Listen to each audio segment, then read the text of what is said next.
Welcome, Internet, to the Play Some Video Games podcast. It's your boy, Dad Ninja Dev, joined as always by Donnie Eat the Hype Reese and Delvin Gold Coin Cox. I threw some respect on your name there. I gave you a little something, all right? One time. Bronze coin. Chocolate coin. Yeah, something like that. We are also joined by a guest. Fresh out of high school, baby. I gotta study for those SATs, man. Just finished his chemistry exam. Yeah. You swear. I pay my mortgage on time. I get it done. There you go. See? Yeah. Well, then some of us can say. But most of you know him as Barrett33 on the Discord. I know him as Agent Lang. Welcome to the show, sir. Thank you. Good to be here. So just give us a brief rundown of what made you interested in PSVG, how you found the show, and all that good stuff. And a little bit about yourself, what you into. It's my time to leave. What? Oh yeah, I knew this was gonna upset him, but I really don't care. I'm all for it. It's all good. Yeah, man. I mean, I started listening because of you, of course. I'm like an old school podcast guy, so I didn't even like start doing like the video stuff until way later. I just do the audio only, but like I was like, okay, what's Dev up to? What's his community he's in? I was like, okay, there's cool stuff going on here. And then, joined the Discord a little bit later. And that was kind of like my first interaction with Discord. I didn't even know what it was until around COVID when I like joined again. I'm like, oh shit, this is basically like social media, but way less toxic. It's because it's like a group of just not crazy people. Well, we're all the same kind of crazy, Look, Florida is its own kind of crazy, all right? You're dealing with a whole different echelon, sir. Yeah, you're on a whole nother level. Like you can't get canceled because you just got Gucci money everywhere. You're throwing away wallets. Like we don't get two shits. So we don't. You're playing with different money than we are. But anyway, it's all about the community, man. It's been a good time. And I thought, you know what? Why not double down a little bit? Why not take it to the next level? That's what's up. Hey, John 32. Fuck you, all right? Damn. I like our little merry band of misfit Discord family. What's it like? That's exactly what it is. They are great. Really John 32 now. We're an eclectic bunch. PSVG isn't for everybody. Yeah. A lot of portable fans here. We're not Blue Ocean. We're a targeted product. We're targeting a specific demo. Super targeted. Mm-hmm. Yeah. Based off of this. I missed that. Sorry. My son.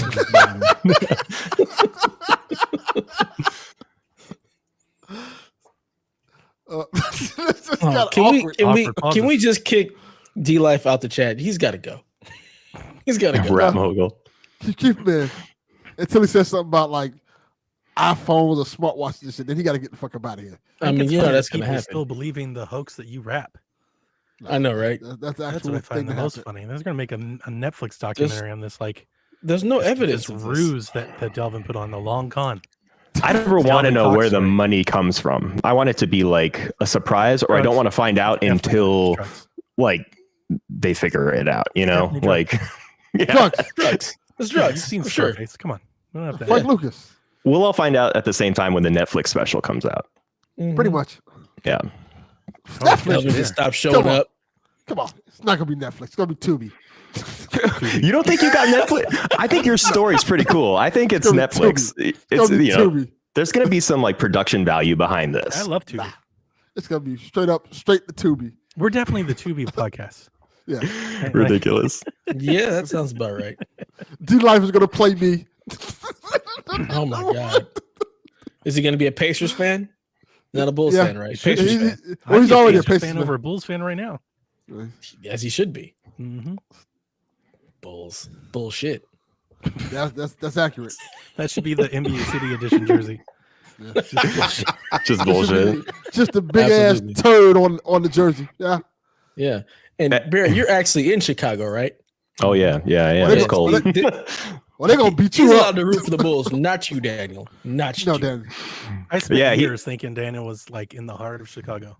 Yeah. He's just wearing that pride so bad. He's like, I'm from Sheboygan, Indiana. We're like, what? What? Yeah. Yeah. After Daniel, man. Like, It broke my whole experience. My whole Yeah. life shattered before me. I was like, Talk, what the hell? talking I like know he's people 10 who toes commute down. to Chicago from Indiana. It happens. I get you, Daniel, but you're Don't- technically don't- not a don't real give him any Chicagoan. support. No, You're not a absolutely real Chicagoan, but you do. I get you. You're a commuter. You know. We'd like to thank Barrett for coming to the show. You know, it didn't. Sometimes Just it didn't just work doesn't out. Sometimes Sometimes, things just aren't a fit. Yeah. You know, like we have certain things that we have to have on PSVG, and all of us ragging on Daniel is one of them. So Barrett, Yes. we appreciate the opportunity. And All right, Daniel, you can go to hell. All right, There I'm we sorry, go. man. There we Now go. we're talking. I can't, I can't give this up now that the stardom has happened. You got to go, Daniel. Yeah. Yeah, that's true. That's true. All right, enough ragging on Daniel for right now. Barrett, since you're the guest, what the hell you been playing? Ooh, good question. Good question. Well, I was visiting family, and my nephew is really into Mario right now. So I showed him Odyssey, and he was all about it. He thought it was so cool.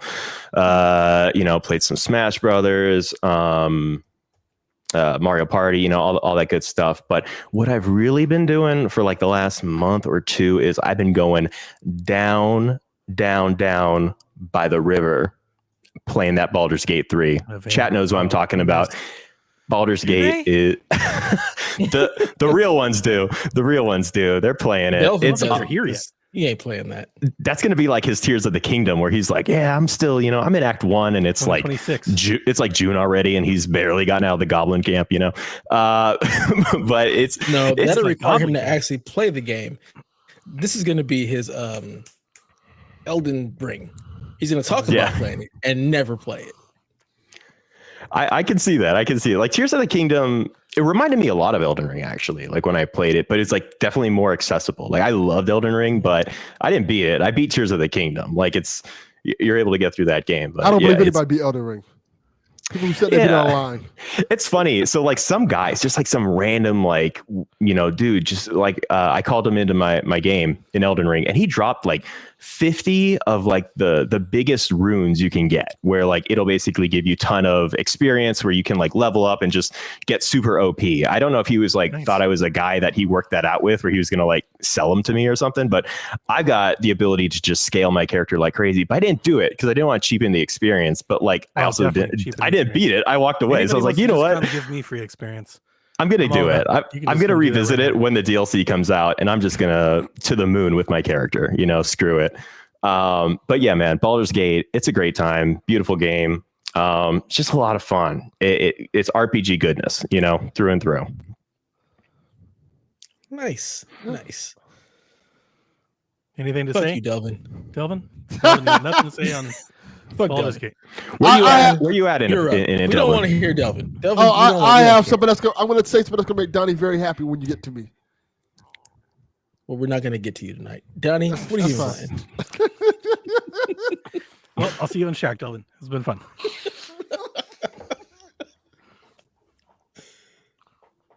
No, Donnie, what you been playing? You're up. I'm playing Prince of Persia. What do you think of it? Yeah, I love it. I'm a man possessed. I've been lost in it for days. I started playing it. The first time I played it for like 5 straight hours. And I woke up like 4 in the morning. My wife was up, so I went downstairs and jumped on the Ally, and I started playing, and I just didn't stop playing. I just kept on playing. And I've been wearing my external batteries and stuff out. And then like a couple of days went by, and I was like, oh, I already kind of forget like what I was doing and all that. I was like, I was in that weird stage, and I was like, I just got to rip the Band-Aid off, get back in it. And then since then, I've been playing it nonstop. It's massive. It is gigantic in a way that I was not expecting. I feel like I've played a lot of this game, like a lot. And I still have so much of the map that is either is uncovered or unexposed. And I'm just like wondering how deep the rabbit hole goes. Because I think I'm like 10 hours in, maybe 12. And wow. I don't know how long the game is, but like I don't feel like I'm coming near the end. I feel like I've got a lot more to do, and I'm like, this is a long game, longer than I was expecting. But I love it. I really, really do. The traversal is fluid, and it's better. Like when I played the demo, I had some stuttering and I had like some load screen, like when the screen would shift, I had some lag. I don't have any of that in the actual game. None of it. That's great. Nice. Completely just not there. The traversal is really fun at times when you unlock abilities and stuff, man. It's like you could fly. It's almost like Ori in that way. I'm really digging the biomes and the atmosphere that the game has. It goes a lot of different style, various places, and the artwork is stellar. I'm enjoying the story. It's not like crazy, like deep or captivating. I encountered an important moment that I definitely saw coming from like the beginning of the game, but it doesn't make it any less enjoyable or cool. Like I want to see the end, right? So I'm here for it, I guess, if to pull a term. I'm invested, but I'm really just digging. It's I'm trying not to overhype it because I haven't No, fuck finished that. it yet. Hype the shit out of it. Yeah, right. Eat You're the hype. the hype, sir. This is what you do. Literally your name. It Go might for it. be. It's not my name anymore. I got rid of all that. Oh, damn. It might be. It might be my favorite Metroidvania. We'll see how it sticks the landing. I just feel like it does. And now, to be clear, that's not an incredibly high bar. The bar is probably Ori. Like if I think about it, I haven't like thought about it really hard, but this isn't my game style. But there's something about this game that I'm just really enjoying. Like I'll uncover the next ability or the next thing that gets me to the next area, and like I don't even go. I'm like, I'm not ready to progress yet. I haven't finishing out this part of my map yet. It's great. Oh, so you're playing it the right way. You're not So, playing like- it the Chaffee way. Good And job. I think having the I think what it has to do is I think there's a lot of I don't want to call it accessibility because that's not the term. They've added a lot of quality of life or casual features to a Metroidvania that we normally don't get.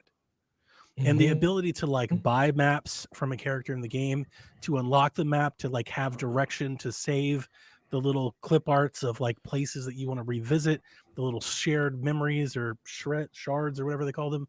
The Memory ability shards. to put iconography on the map, and like that's not new. Like you were able to stamp map in like on like lots of Metro games, but I'm thinking of the one that I can't remember. Can't remember the name of it. It's the Super Dread Dark Fusion? Hollow Knight. you go. Hollow Knight, like okay. you could draw and do all that stuff, but like this one, it doesn't feel like a task to do. It Yeah, just They make it really, really simple. it's And really you've simple. got so many icons that you can use that you can actually decide, okay, I want this just to represent these. So anytime I see this particular icon on the map, I remember what that was. Yeah, I think that simplicity is really, really scratching the itch for me for Metroidvania that other Metroidvanias haven't. Where in other Metroidvanias, like I feel the need to like reference a guide or something because I didn't know where to go and I didn't know what I was supposed to do. And I think a lot of people have a lot of fun in just walking around trying to figure that out. I don't, because I'm always constantly like kind of anxious that I'm walking in the wrong direction and losing a lot of time and progress that I'm going to have to figure out later. Like I won't figure it out until an hour from now. And that type of stuff really bothers me. I never feel that way in this game. I'm playing on the guided mode that gives you like, there's an icon on the map. It doesn't show you how to get there. There's an icon on the map. You generally know what direction you need to go in. And like I said, it's not a guide. It's not like, They like an open Ubisoft world it. game. they gave you some sort of, quality of life but stuff, it's you not. know? Because like I started going towards that icon and I spent a whole lot of time. I was like, there must be a hidden door or something. Nope. I was just in the wrong end of the map and I had to like go around and up and come back down. Right. So like it doesn't give you the way. It just generally gives you the direction. So I'm never like, what should I, and it doesn't even tell you what you should be doing. It just says like your next like story beat is over here. So like Yep. just Nice. try to figure out how to get over there. You still have to figure it out, but I'm not walking around going, is this the right direction? Am I lost? I don't know what I should That's be doing. good. Nice. never I had appreciate that. experience. Yeah. I kind of, and I feel like real Metroidvania fans probably hate hearing this, but like I kind of wish every Metroidvania was this, or at least had a mode like this. Like I it don't just think feels they're like gonna. I think all of them are going to want this. This Yeah, is like it something just- that makes the it's so Metroidvania much more experience so much better. It doesn't make it approachable. easier. It makes it I more have such approachable. an Yeah. easier way recommending this to somebody than a Hollow Knight or a Metroid Dread. Like it's like, oh, you've never played one before? Play this one. Like definitely play this one. And the challenge is still there. Like the game is I've not died easy. a bunch, a The game ton. is not easy. I've died a ton. The boss fights are great. I was Mhm. fighting one. I met with Barrett about 40 minutes ago to do a stress test. And I was waiting on him. I was fighting one, like just trying to get through it before we started the show tonight. But more so than I'm not having so much trouble with the combat. I've died a lot, but it's like I die and like I know what I did. Right. Mhm. Also, like while I'm saying it, you've got the air dash, but like if you don't press forward the air dash, it does like a back step. That back step is so killer. It's so good. Yep. Nice. The platforming is the best. And I think that's the thing that like I'm not trying to say one's better, like one Metroidvania is better than the other. I know when people review, they have to like rank them. I'm not going to go down that path. But I think the platforming in this game is far superior than the platforming I've played in most Metroidvanias. There are legit like puzzle sections of platforming that require the special abilities that are like challenging. Challenging is the right word. They're difficult. Like I had one section I think I died 15 times like trying to get through it. Because I had to get through like 8 sections without like essentially like hitting the walls, and everything had to be timed correct, like, and whatever it was, I couldn't do it, but it made it so rewarding when I did do it. And it never felt impossible. It just felt like I had to nail it. Like I had to nail it that one time. I love it. Like I really, I love it. It's incredible. Nice. I can pretty much echo Donnie on most of that. I feel like the indie space had kind of like taken, these types of games as like, their own. It's very interesting to see kind of like a big publisher, put some backing into this. Cause like everything you're saying, it kind of sounds like a AAA version of this. And it's funny because in the the chat we were talking a lot about what's AAA, what's AA, and all. But like this is a AAA Metroidvania. Not me. I know you weren't in it, but you were there. I saw you saying like I'm getting out of this shit. But I mean, it's very interesting because it does sound like one I'd be more willing to try because like that's normally not my type of game. I think the last one I did was Guacamelee, and that felt very approachable. Yeah, but this sounds like I didn't want it to be good because like I got enough games on my plate, but based on what you're saying, like I feel like I got to get into this. This game is fan-fucking-tastic. I don't know if it's like I got to play more, but I'm not going to try to give it some sort of final segment. This would have been up there in my game of the year list last year.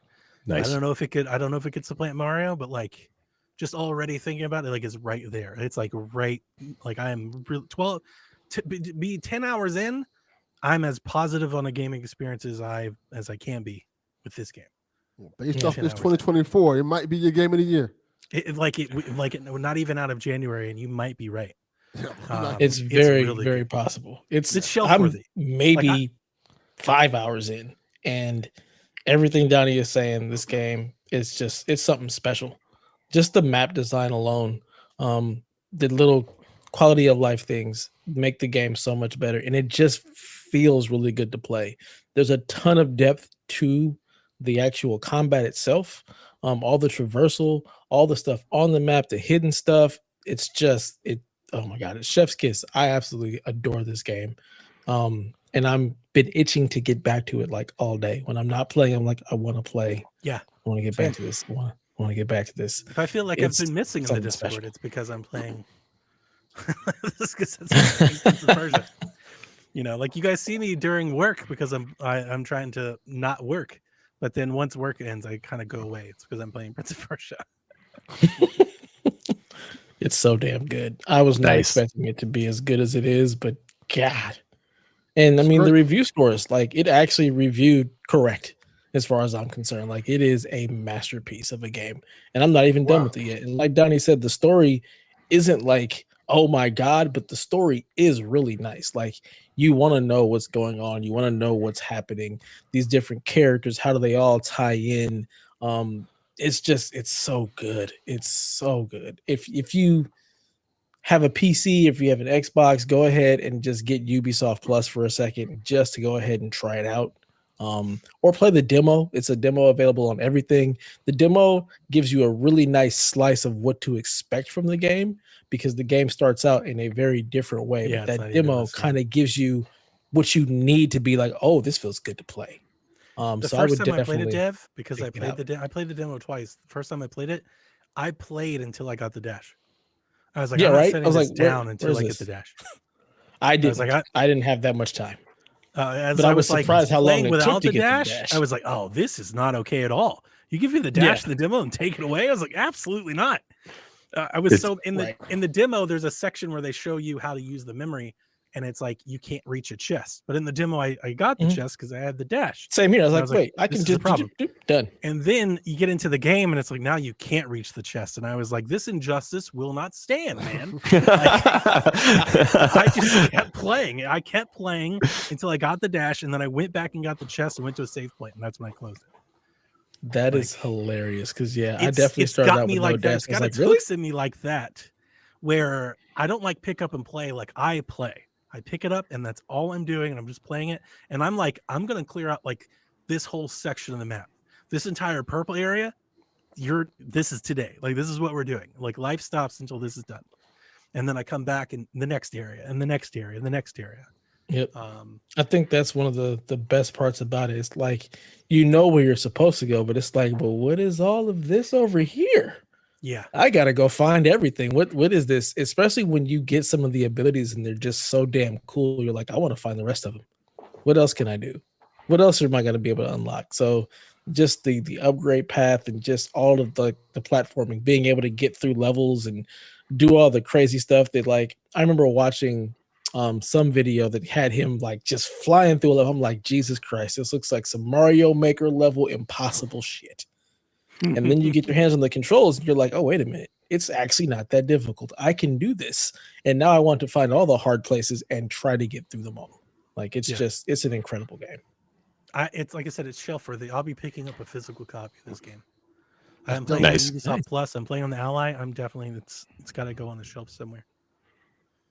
Very Heck nice. yeah. Yeah, it's really good. I have a fun story I wanted to tell you guys. Let's go. I had luck shine upon me this week. Kind of, for every one step forward, you go two steps back. But I had a fun story happen to me. I was out with the wife this weekend. My daughter was in a play. The play was called You're in Town. It's pretty funny. She's the star. So we had to go and do all that. And then afterwards, we went out to eat. On the way back home from dinner, I wanted to go by the bottle shop. I was running low on the alcohol. And for whatever reason, probably because I just went out to eat, we got Mexican food. I was in a good mood and feeling like adventurous. I've talked about on the show, I drink tonic water just by itself. I just buy tonic water, I make tonic water, and I drink it. And when I tell it to people, I get some of the craziest looks. People are like, that's insane. But I've always liked it. I've always found it refreshing.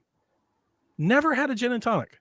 No matter how much, like, I've drank tonic water for years. What? I've never drank gin. And I was like, I want to try this. I want to see, like, if I love tonic water, like, how this has got to be right up my alley, right? So I go to the store, I get a bottle of rum, and I get a bottle of bourbon. But that's what I usually always buy. I get a bottle of bourbon, bottle of rum. And then I go by, I'm in the rum section, and I pick up a couple cheap bottles of, like, the premix stuff, like the rum punch and the hurricane for the wife, like the sugary drink. She like it. A real gentleman. And then I come up to the counter, and I'm about to talk to this lady because I'm like, I need gin, but, like, I don't know anything about gin, don't know what to buy, right? So I was going to ask her, like, hey, can you give me a recommendation, maybe a small bottle, something to try? And I see this lady behind me. She comes up, and she's got one bottle, like, just out of the freezer, and I'm like, yep, go ahead of me, get in front of me. It's just you. She's like, no, absolutely not. And she argues with me. I'm like, please go in front of me. I was like, I got to talk to them. We're going to have a whole conversation. It'll be a whole thing. Get in front of me, check out. So she's checking out. Now, the lady at the register, right? So we'll just call the register. She's watching the Dallas Cowboys Green Bay Packers game. She's a Cowboys fan. Suck ass Cowboys. Yeah, right. She's losing her mind. The lady walks up and she's like, you having a good night? And the register is like, hell no, I'm not having a good night. And she's like, "Oh, what's the matter?" She points at it, and I turn around and see. This is the first time I realized that Green Bay was in the playoffs. I didn't think they were any good. I was like, wait a minute, Green Bay made the playoffs? And she goes, that's the story. And we're losing to them. She's losing her mind. She's so mad. And the lady in front of me that I let in front of me turns around and she goes, oh, yeah. She's like, my team didn't even make the playoffs. And I go, I know what you feel. I was like, I'm a Browns fan. I was like, we had a pretty good year this year. I was like, but most years it's terrible. And she goes, oh, I'm a Steelers fan. And I go, and she goes, we're like brothers. And I was like, no, we're not. So when did you say, well, fuck you? Right. And when I'm telling you, this is exactly what I said. I was like, no, absolutely not. No, we're not. And the register she starts cackling. She's laughing. She goes, no, we're like neighbors. I was like, no, we're not. I was like, see, that's what you think because you always win. I was like, so you don't even think about us. You think that we're brothers. I was like, I can assure you as a kid from Cleveland that we've hated you forever. From the beginning, we're jealous, 1000%. we're envious. We want you to lose all the time forever. And we constantly have to live in the face of your success. And she was like, really? I was like, yes. I was like, you can take your towel and you could go on somewhere with that nonsense. How in the hell did she actually believe that? She comes up and she goes, ma'am, she's like, I would like to buy his liquor. Oh my God. Oh, I was like, what? Whoa, absolutely not. I was like, look at all the, I had like 5 bottles of liquor in my hand. I was like, whoa. She's like, I want you to be able to tell everybody that you meet for the rest of your life that one day you met a Steelers fan and you had a great interaction with us. And she was like, I'm going to buy your liquor. And I refused like 8 times. She was like, put the liquor on the counter. And she bought all my liquor. Wow.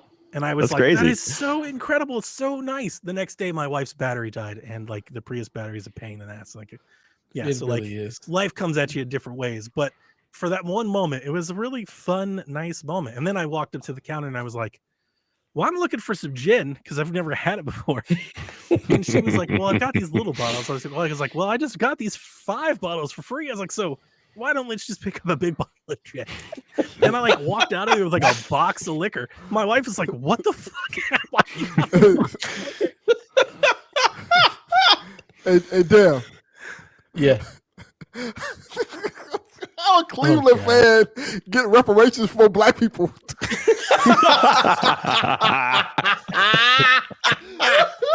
That's rough.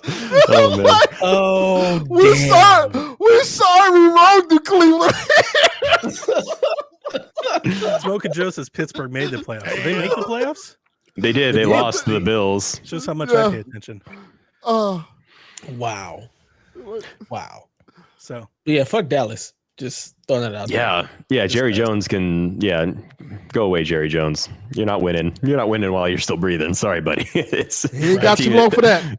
Exactly. That team is not getting it done. Like 30 years ago when they won the title. Yeah, everyone talks about Dallas like they're this 30th anniversary esteemed of the franchise. Smith, Aiken, Dion trio. They were in the 90s. They were great in the 90s. They were. Like the Bulls. That was it. Yeah. Like the Bulls. Yeah, Chicago's sad now. Dallas is just as sad. They want us to think they're not sad. They're sad. It's a sad franchise. He's the Mavs. Yeah, Luka's looking good. They ain't gonna win it. No. He's the man. No. Yeah. I have a Dallas Cowboy friend who is looking for new teams. And a Yankees fan, he's that and upset. a Lakers fan, like we all know those people. I mean, come on. He's that butthurt that he's like, I'm shopping for new franchises at this point. I can't. Well, take that's this egregious. anymore. You can't do that. Your team's your team. I told him. I was like, you don't get to go change. back to the Pacers to which you were born. Your team is your team. Exactly. You get one. And no football for you. Just No pick football for whoever's you. Winning, and that be your team for the rest of your life. Oh wait, he has a Colts. Oh, it's kind of like no football though. I mean, once luck left, it's like, True. yeah. That was then. They were great for like 15 years. I would take 2 years of that. Look, they're not even really their team. So those are the Baltimore Colts. Anybody's They don't team, even like get to your really team's not even claim really them. your team. Your team, you've had like Absolutely 18 not. teams. We steal everybody. LA just steals everything. I think the only team is actually ours is the Kings. The owner to the league. Like, just, we do it right though. League. We do it and we get wins. There's the difference. You either win or you check out completely, and it's like you have no team at all. It's like LA, you're either winning or it's nothing. Lewis. Pretty much. Yeah. Or you're the Clippers. You You don't. keep telling No you one, keep no telling- one watches You're not a those. real No, team. Exactly. no Exactly. one does You- that. you team. keep telling everybody we're gonna win, we're gonna get good, and it never happens. It's like no, okay. You just pat them on the head, keep it We've had moving. a lot of good They're years. they're the store brand version of basketball in LA. It's like we've got basketball at home. You're not getting the Lakers. We've got perfectly good Clippers basketball at I home. remember there were Yeah. several years they were the Clippers who would dump the Lakers. Blake Griffin they years. did, but, but we Those still are won fun. another championship before they did. Yeah, they were like Spoilers. first round knockout guaranteed, pretty much. Yeah. They had that one where it looked okay, and I think the Spurs knocked them out. But yeah, They go well. to the championship, the Western Conference Championship, get knocked out in 7 games. Like they're never gonna be Pretty that. good though. Most teams don't even make that far. It's What pretty good. that's they true. got banners? Because we get another banner after they was Not good. So I'm just everybody has saying. banners. Like they I can't. thought be you the don't difference count the between COVID good banner, and bad. man. I will when it comes to the Clippers. I Yeah. will when it comes to the Clippers. Like, Damn, just fuck the JV team. You know, they're trash. better than Minnesota. Hell out of my city. Nonsense. Anyways, Delvin, what you been up to? I had a horrible week. It was just goddamn Again? awful. Yeah, just awful. Just a continuation of the horrible. But to make Donnie happy, I would tell him this story. Did you Florida Third celebrate? man player- time. No, not yet. I was playing Alan Wake 2. You fell asleep? Playing, no. Oh, I man. am starting to lean towards what Donnie said. Team Donnie. Yep. Because I speak I'm- the truth. Because the I'm correct sitting response. here and I love playing a saga, but goddamn, with this Alan Wake motherfucker just going around here, find the light, turn the light on, shut the fuck up and shoot things. I am tired of walking around here turning on goddamn light switches everywhere you go. Oh, you want to find the path? You got to find the light. You got to find the light. For You dad's got to find the worst nightmare. path. Just Like, walk oh my- around, turn yeah. fucking light switches just all day, Th- all throughout That the is light switch the game. And I'm like, oh my God, I just want to shoot stuff. time like, to no. rename the channel again. Like, no. That's my I'm problem like, with the first one, right? Yeah. I mean, it's kind of boring. The first The one. first I- one though is like 3 times more gameplay than the second one. It so Yes. is. You think the look- first one was boring? You are in for a rude. I haven't touched the sequel, and I've heard the sales have been terrible. So this totally seems like one you're going to find for $30 in like 2 months. The first one has a lot of agency. You run, you jump. There's some platforming. You do a lot of Yes. shooting with the flashlight and the thing. You're doing stuff. It's this like one, half that. It's like this half one, that. you're running around and you hear someone say, wake. And you're like, where's that coming from? Oh, let me go find the light. Oh, it's nothing. Okay, You're let me watching things. let me go check my notes and see what I need to do now. How do you like? I was gonna say, how do you like the oh, replaying where they give you? They're like, maybe I wrote this, and then you do it, and it's like, nah, that's not it. I hate Maybe it. I wrote this, and you're like, no, See, that's not it. Like, see, and It's a lot of Goldilocks shit. It's to like, get there it back is. what That's the You know, one. Now we can move forward. It's to get back to what I was saying before, we talked about the game before, the saga section where it kind of tells you, hey, stupid, this is what you got to do. It's definitely more grounded. I like that. The Alan Wake section is like, guess which one it is? Yeah. It's not this Rob. one. Like, you don't leave Rob me alone. 3K. This game is your king. Oh, it's This a king. game, It's his king. Jesus, this is awful. This sounds terrible. Oh my gosh. I gotta try it now. I I gotta see for myself. I like the saga sections, but the Alan sections and the whole guessing and find the light over here, turn the light over there. Like, leave me alone. Can I Are you shoot gonna stuff? quit? It's a Can I good question. shame you into quitting? Because I will try. Hey, just saying, you still got a lot of Baldur's Gate to go, man. It's a I'm good saying experience. Baldur's You know, Gate, pick up Prince of Persia. There's so many better things you could be doing with your you time. can be than playing romancing your companions. boring-ass You know, it's you got other things you can do. Hey, like, I'm if just you saying. like watching games, there's a lot to like at Alan Wake. It's very pretty. But you can also watch that game on YouTube. There's no That's need to it. play it. There it is. I mean, Like, there it is. put it on Is the that background. really the appeal? Like, is it just like a good like cinematic experience, and you think that's Yeah. why people are that into it? It's that, I do. and it's a lot of Yeah. thought-provoking puzzles. It But does you a don't feel lot like- of weird stuff, and if like I think So does Baldur's Gate. in Same. video Yeah, except it's games- good. Yeah, that's what I was just about to say. In video games, we prop up like games that do weird out of the box shit. That's why people love Kojima. That's why Goose Game took Control, off. but Control was a game. People like that about Yeah. people like that about video games, and this game has a lot of that shit. There's like a whole music video that you fight over and everything. People are like, "This is amazing movement forward for games," and I'm like, "Yeah, we need the game part though. Like, video game. Yeah. You know, it's like just video G in Alan Wake 2. They didn't get the last couple letters in there. So yeah, like I look. I don't want to sound like I hate the game. I don't want to be painted as the game's villain. A lot of my feedback was in the against the onslaught wave of endless praise that the game got. I feel like it was just so much praise out of the gate, and I feel like it's cool to love Remedy, right? Like it's just cool to be like, and I love Remedy. I think I do anyway. I feel like I really come home on like the final point. If you really liked Quantum Break, I think you love Alan Wake 2. If you didn't like Quantum Break, I feel like that's the bar. Like that's the measurement. Like I will say the opposite. Were you in on so Quantum Control Break it is. I will say the opposite because I think I love Quantum Break and this is not it. You think even this is too much for you? Because Quantum Break had those long TV segments, and some people are like, it's a blend of the both. Like that was like the thing about it. And I feel like if you were into that, you're going to be into this. But the thing about Quantum Break is when you got to a TV section, you didn't have to play that section. It was just like a TV show you can watch. Whereas this one, you have to play it to continue the game. Yeah. You have to walk around and do stuff and hit switches. Like, and maybe it's the pacing. I think the pacing is off. Like, I don't know. I think you might be right. I just felt like I had some stones to throw, and I felt like, not that I get into the review cycles, but like listening to Jeff and the few people that I do, I just felt like I wasn't hearing any of that. In my limited ability, I just didn't hear much. Maybe that's out there and I just missed it, but like I just didn't hear many people bring it up, and I definitely felt like it was warranted to be said. I don't feel like I'm being harsh on the game. It seems like a media darling, so I haven't heard much of that feedback. It kind of got right into the top tier of Game of the Year contention. Game of the Year, and I'm like, what? Like, wait a minute. You can't trust the gaming media for shit. No. There's a little bit of that in there. It's interesting, man. There's a little soapbox in there. It's like, come on. Yeah.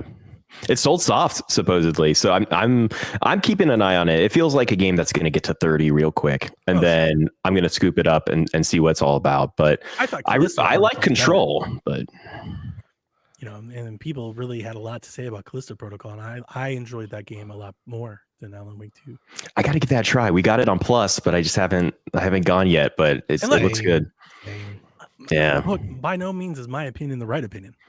It's just my opinion. Like it's just, so if you love it and you hate Callisto Protocol, like that's all you. But I'm not gonna. I only speak my my experience, and that was my experience with Alan Wake 2. I will say this about Callisto Protocol: the game by game gameplay kept me far more invested in it. Yeah, Alan Wake's game by game. And you guys know that about me. Yeah.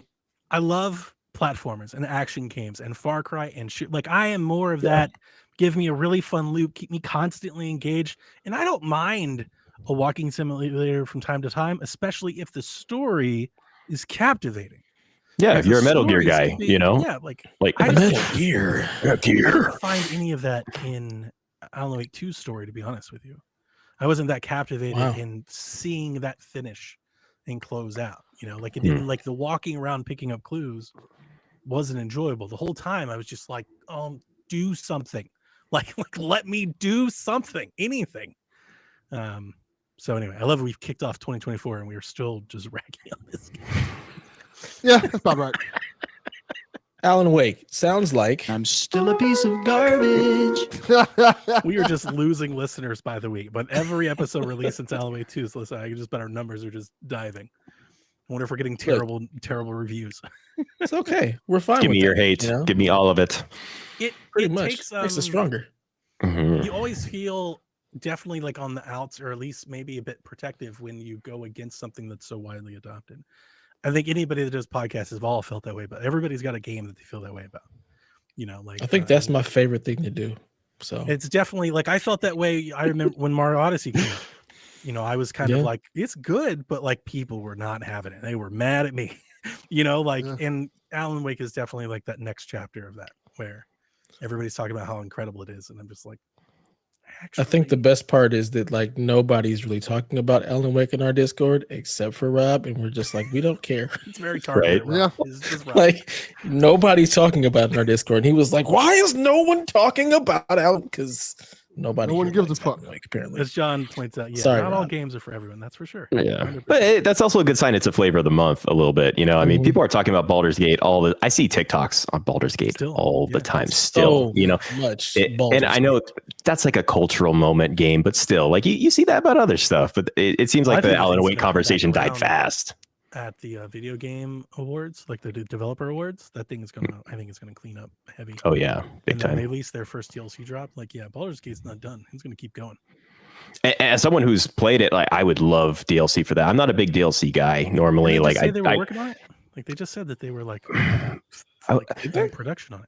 I know they're trying to get crossplay down because there's currently no crossplay with like PC and consoles. I think they want to do that. And I heard that there's potential for it, but I don't know if they officially said if they were. There's plenty of like story potential. I felt like I saw that in the headlines that the writer or something was saying that they were wrapping up their plans or had thoughts or ideas for something.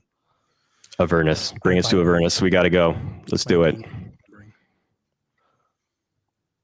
I'm trying to see if I can find anything. Delvin, anything else?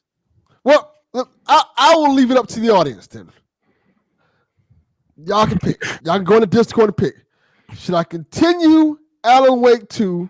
No. Or say fuck this shit Prince of Persia. and just start back playing Baldur's Gate? Prince of Persia. Play Prince of Persia first. POP is going to be quick. You could knock that outline, out, man. You got and the then Steam Baldur's Deck, Gate. Well, you can't do it on Steam Deck, right? It's not on Steam. Prince of Persia is like 20 something hours long, so Yeah. Okay, so knock it out. okay, let the people pick. Baldur's Gate, Alan Wake 2, or Prince of Persia. I think you need you need like after that slump, you need a confidence boost game. You need that Prince of Persia to be like, okay, here we To go. remind you how great video games are. This is great. Back This on is the fun. wagon. It's respecting my time, you know? Oh, and oh, then get fuck into you, that Baldur's John Gate. 32. Absolutely not. It's an Avatar. Oh, Avatar. Now you got that Ubi Plus, you know, a little extra Avatar action. Never hurt nobody, I guess. No. That's funny. Oh my gosh. Do you want to play Blue Far Cry? No. Absolutely not. Mm. I'd rather go out the street and sell crack than play that game. No. I'd rather just go to work. Yeah. all right. The poll has been created in the Discord. So you guys can vote for Delvin's next game. Let you know now. Avatar on that poll, I am not playing that shit. So Avatar you is can- not in the poll. It's Prince of Persia or what was the other one? Baldur's Gate 3? Baldur's Gate. Baldur's Gate. Or, Yeah. I don't even know the name of the game. Because So the I poll- actually put Prince of Alan Persia, Wake 3 yes on or there, no. so, That's the poll. yeah. So there we go. It's up there. We've got one vote for Prince of Persia already. Beautiful. You love to see it. Okay. All right. Well, enough about whatever the hell we were just talking about.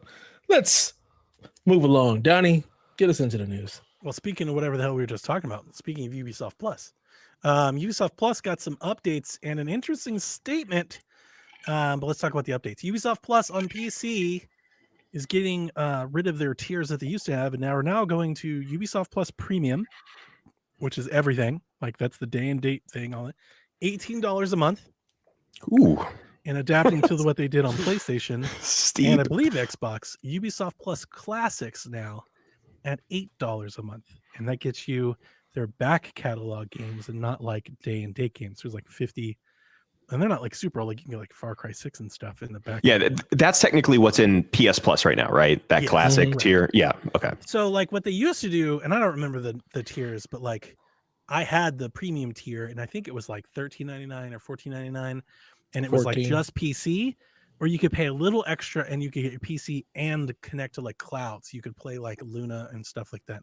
So they ditched all of that, and now it's $18 on. So it's like a price increase. The interesting thing about this is this news came out before I ever got an email as a subscriber. I didn't get an email until like the next day. They're like, "Hey, just letting you know your price went up." They didn't give you like an introductory period or like an op. Like it is up. It just costs more money now. Release Prince of Persia, and now you will give us more money. So what do you guys think about just the subscription? I mean, it's a tough call because 18. It's not. I mean, that's we're encroaching Game Pass prices here. Yeah, yeah. the value is Good not there. Ubisoft games. Well, it's more than Game Pass for PC, right? yeah, Crazy. Yeah, Yeah, I it's don't crazy. think I've mean, never thought Ubisoft Plus is a subscription you can just like set it and forget it. We've always talked about this. Yeah, Yeah, Buy it when the game comes out, play it, and then cancel. and I think the type I of games do they make. appreciate. Go ahead, Ev. I do appreciate that they have the gold versions of the game, so you get all the DLC and stuff with it. So that's nice, but it's still kind of steep. Yeah, $20 a month. Yeah, it's too much. I kind of get it because like I feel like the type of games they make, they're not really games that you're going to hang around for a long time. You know, they're single player experiences. Typically, a lot of them you'll probably knock out within that month and be able to cancel. Well, I mean, Valhalla is huge, but other than that, I mean, we're the Division. They've got Rainbow Six. They've got For Honor. They do a lot of. And they release, as we're going to find out again, they release a damn new live service game. Who's playing For Honor? Every But 3 months. I get you on the Division. Division's a real game. Like that's got a following. Damn, you know. it's a real game. But then also, why would you pay for Plus? Why would you pay for Ubi Plus for like nearly 20 a month when you can just buy the Division for $60? You're good. You know, like that's 60. not Buy for 20. 60. I'm sure that thing is on sale. That's everything. Ubisoft games go on there's a sale new one real quick. coming. I think like what Division Heartland or whatever is the new one that's coming. That's what I do. I'll buy Ubisoft Plus to play it if I'm playing a day and date game, and then I'll cancel when I'm done playing, and then I'll just pick up the game when it goes on sale cheap down the road. I think they know people are going to do that because, you know, which is why the price is where it's at. You know, Game Pass, I think, is more sustainable because they think, well, we have a cadence of releases coming out all the time. So you're probably not going to duck out. We can get our 10 and, you know, hope you stay around. Even with Ubisoft Plus, like I didn't subscribe for Mirage. Like I usually wait until there's like 2 games that I want to play, and then I subscribe, and then I like close it. Like I don't even play like just for the one, unless I'm gonna like just get in for a month and bounce. If it's just one, like I just buy the game. Like I just bought Valhalla. I was like, I'll just buy it instead. So Yeah. interesting. But maybe more interesting. Delvin, any thoughts on the subscription? No, I don't I want didn't that think shit. so. To be You Absolutely have it. not. You already have it. I don't have it. You got the doesn't know he PS has Plus tier. You got He's the on auto classics, pay. bro. Yeah, he's got it, and He's on auto pay. and he's buying the game. Well, I'm not using that shit. Because you're buying the games he's instead. buying the game. It's in the card that he threw away that was in that wallet, so he doesn't Probably. know. Probably. More notable about this increase is that we got an interview with the director of subscriptions for Ubisoft, Philip, I'm not sure, Tremblay. And his interview That's a with made-up name. GamesIndustry.biz had some interesting Bonjour. quotes. So I'll read them. A tremendous opportunity for growth for subscription models, but the mindset of consumers needs to change. One of the things we saw that gamers are used to, a little bit like DVDs, having and owning their games. That's the consumer shift that needs to happen, he said. They got comfortable not owning their CD collection or their DVD collection. That's a transformation that's been a bit slower to happen in general for games. So it's all about feeling comfortable with not owning your games. I've been feeling real comfortable not owning Ubi games since Far Cry 6 because I haven't bought any. I know this doesn't really sound great because, you know, POP just came out and it's awesome, but, you know, I don't know, it feels a little out of touch. What do you guys think? Feels like they got somebody who was a janitor and like, hey, go over there and take this quote for them. What's your name? Art Vandelay. Yeah, go ahead and go give the quote for us. Vandelay. So, to play devil's advocate, we're all old. And I'm we gonna do the come from a same. place What's up, where Barrett? we own our games. Not all. My dad let me borrow his razor, so I'm good. Don't worry. He drew his beard on in marker. That's a Sharpie, sir. But yeah, we come from this place where we're used to owning and buying games. Like some of us actually bought cartridges. Some of us are still buying cartridges, Delvin. You But like cartridges? See? the reality is, like, the generation behind us that is going to be the buying power, like they're just used to having subscriptions for everything under the sun. So them not owning a game, like they're like, we own games in the first place. Everything is digital. I just press go. So the idea of just having a subscription that just has all my games in it, I don't think is that foreign.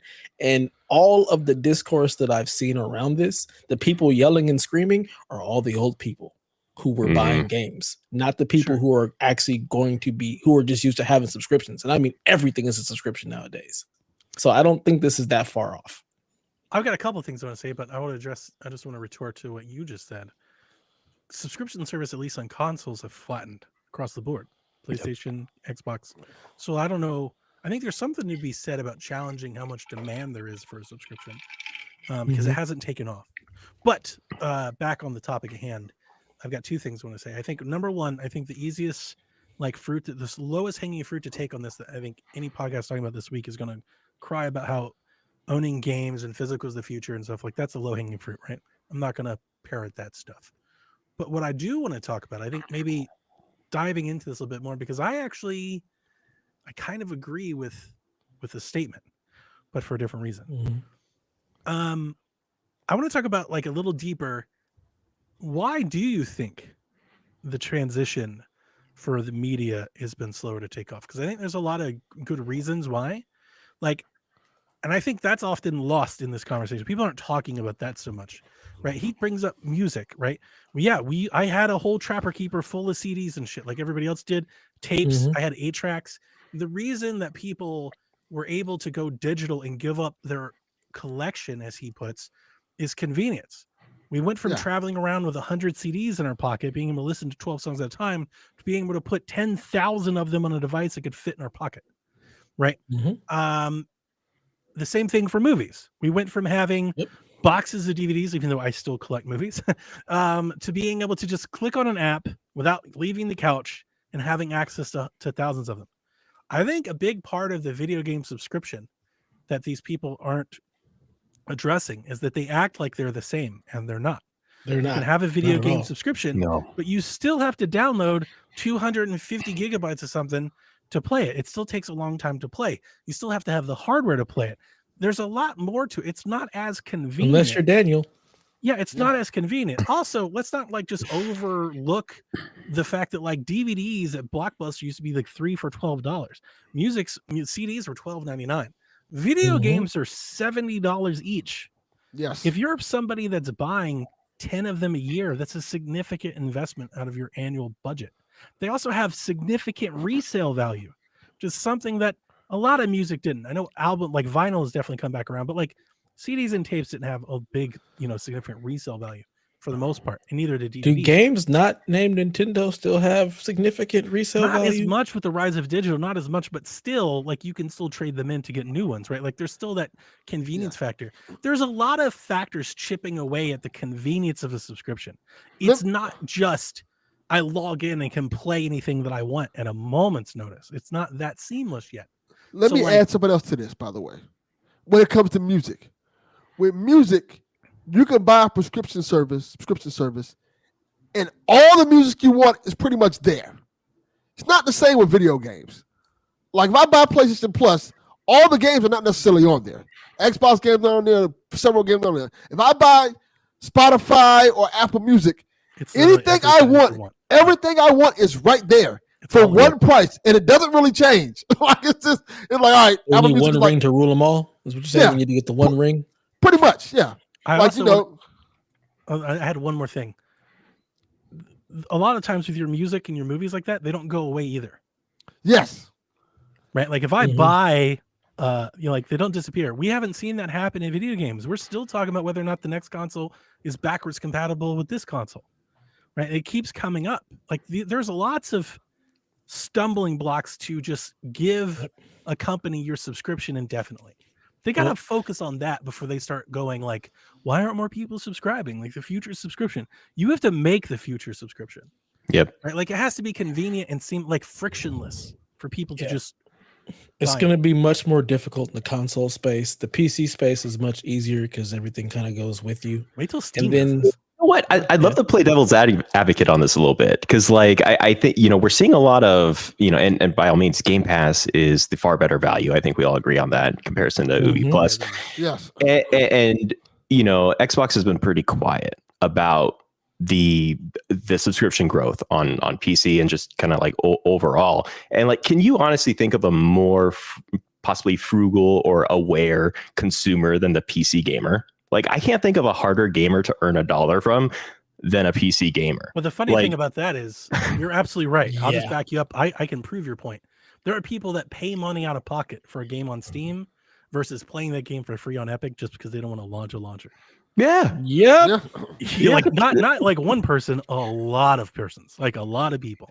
And I keep waiting for the day the Steam does a Steam Pass. Watch that day.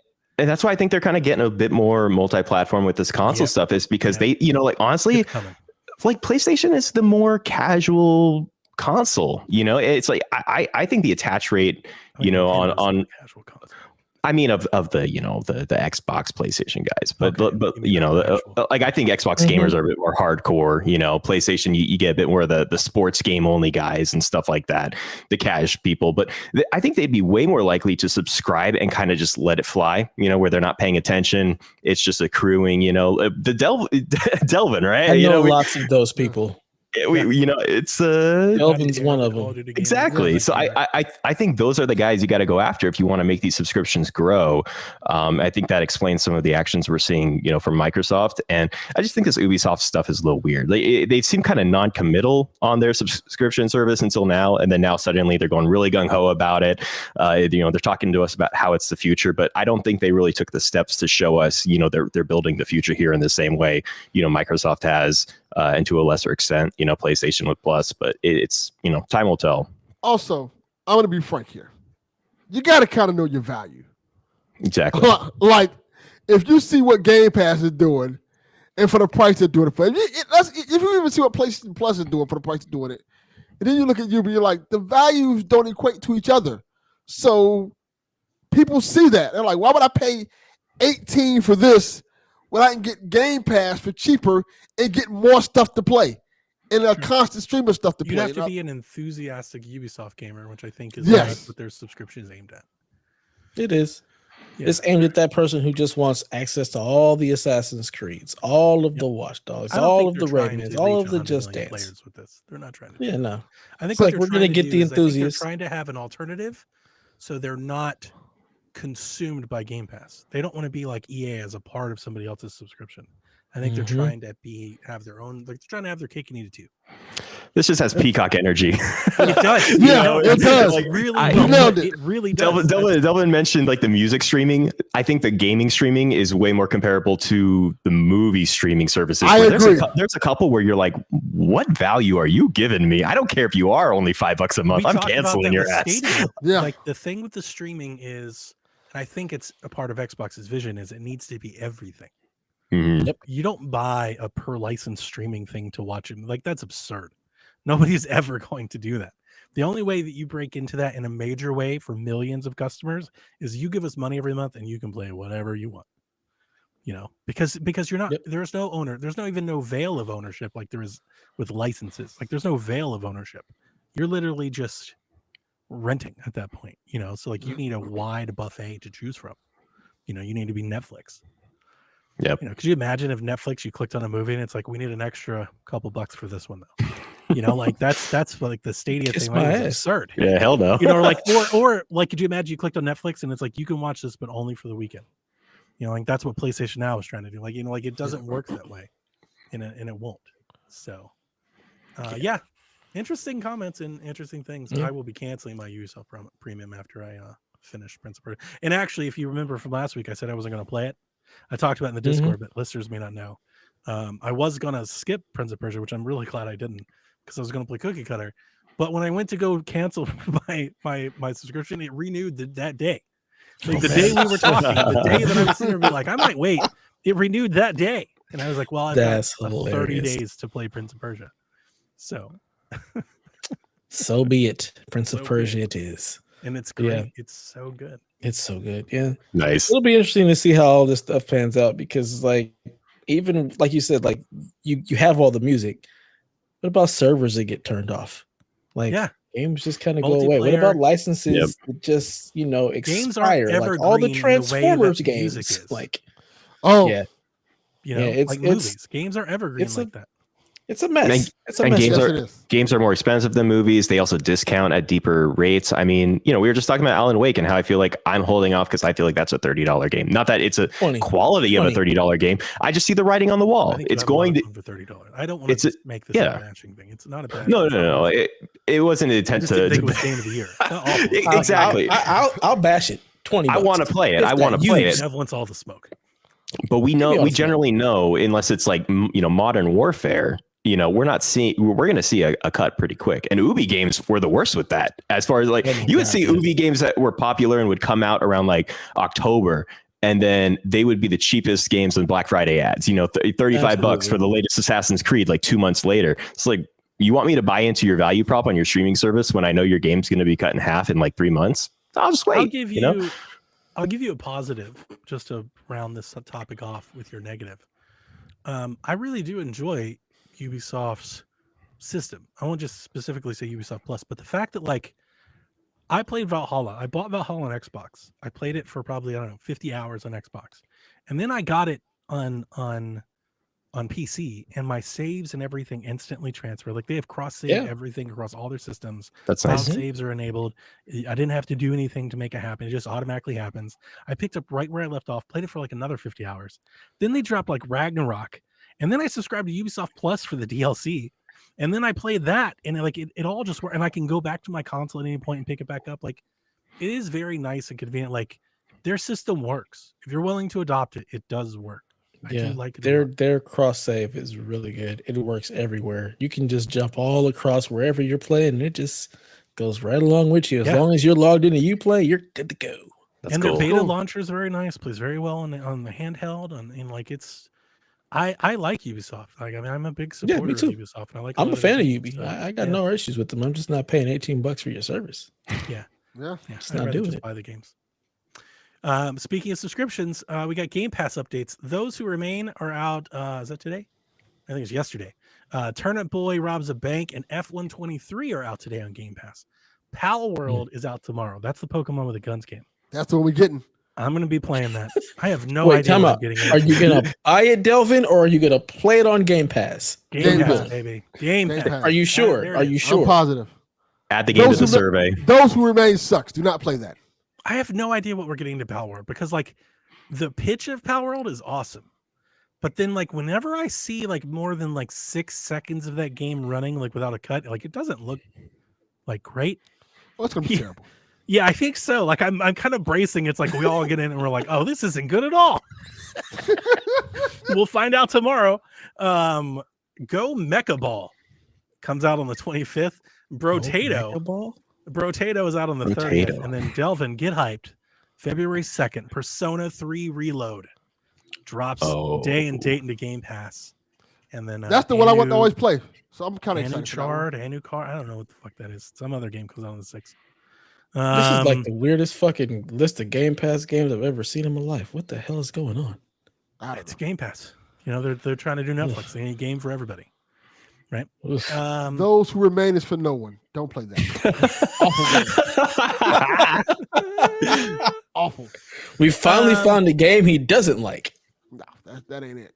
This is an interesting one. You may have seen a headline this week regarding notorious video game cheater and current world record holder Billy Mitchell and his 6 years long standing legal dispute with Twin Galaxies has come to an end.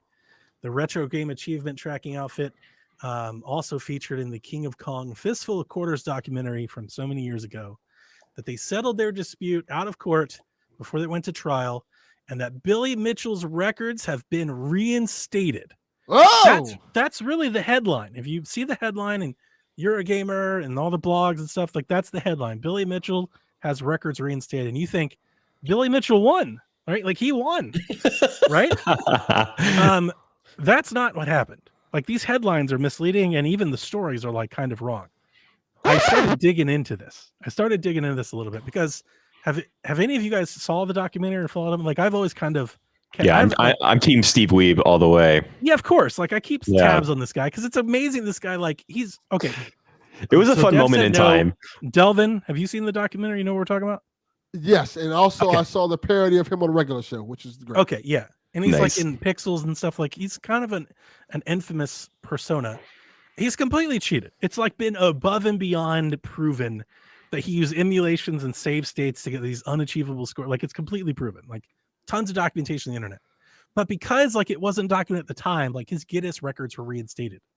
Like he is the Guinness World Record holder, even though he's been proven to be cheated of Donkey Kong and like Pac-Man, right? He's the gamer of the century. Again, something else he made up, an award he never got from Bandai Namco. Like it's a terrible thing that this man has like fallen so upward, right, in the video games. That he's become this infamous, like I'll say icon.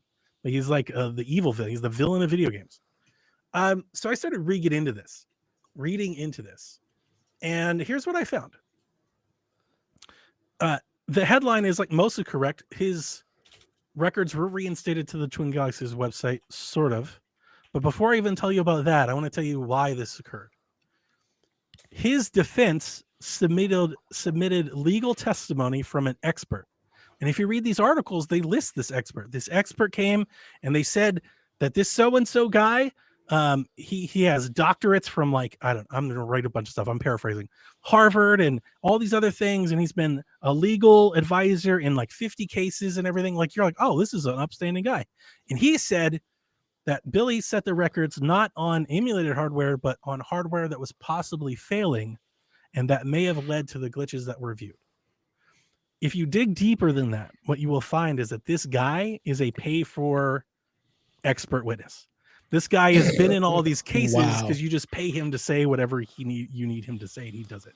And like his reputation is shit.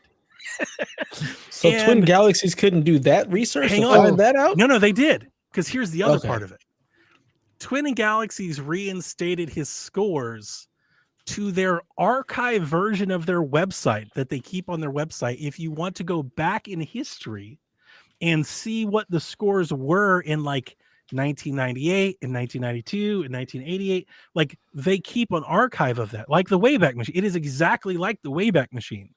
And what they agreed to settle the lawsuit was that they would reinstate his records to those pages on their archive. It's not back on the leaderboard. It's not on the site. Wow.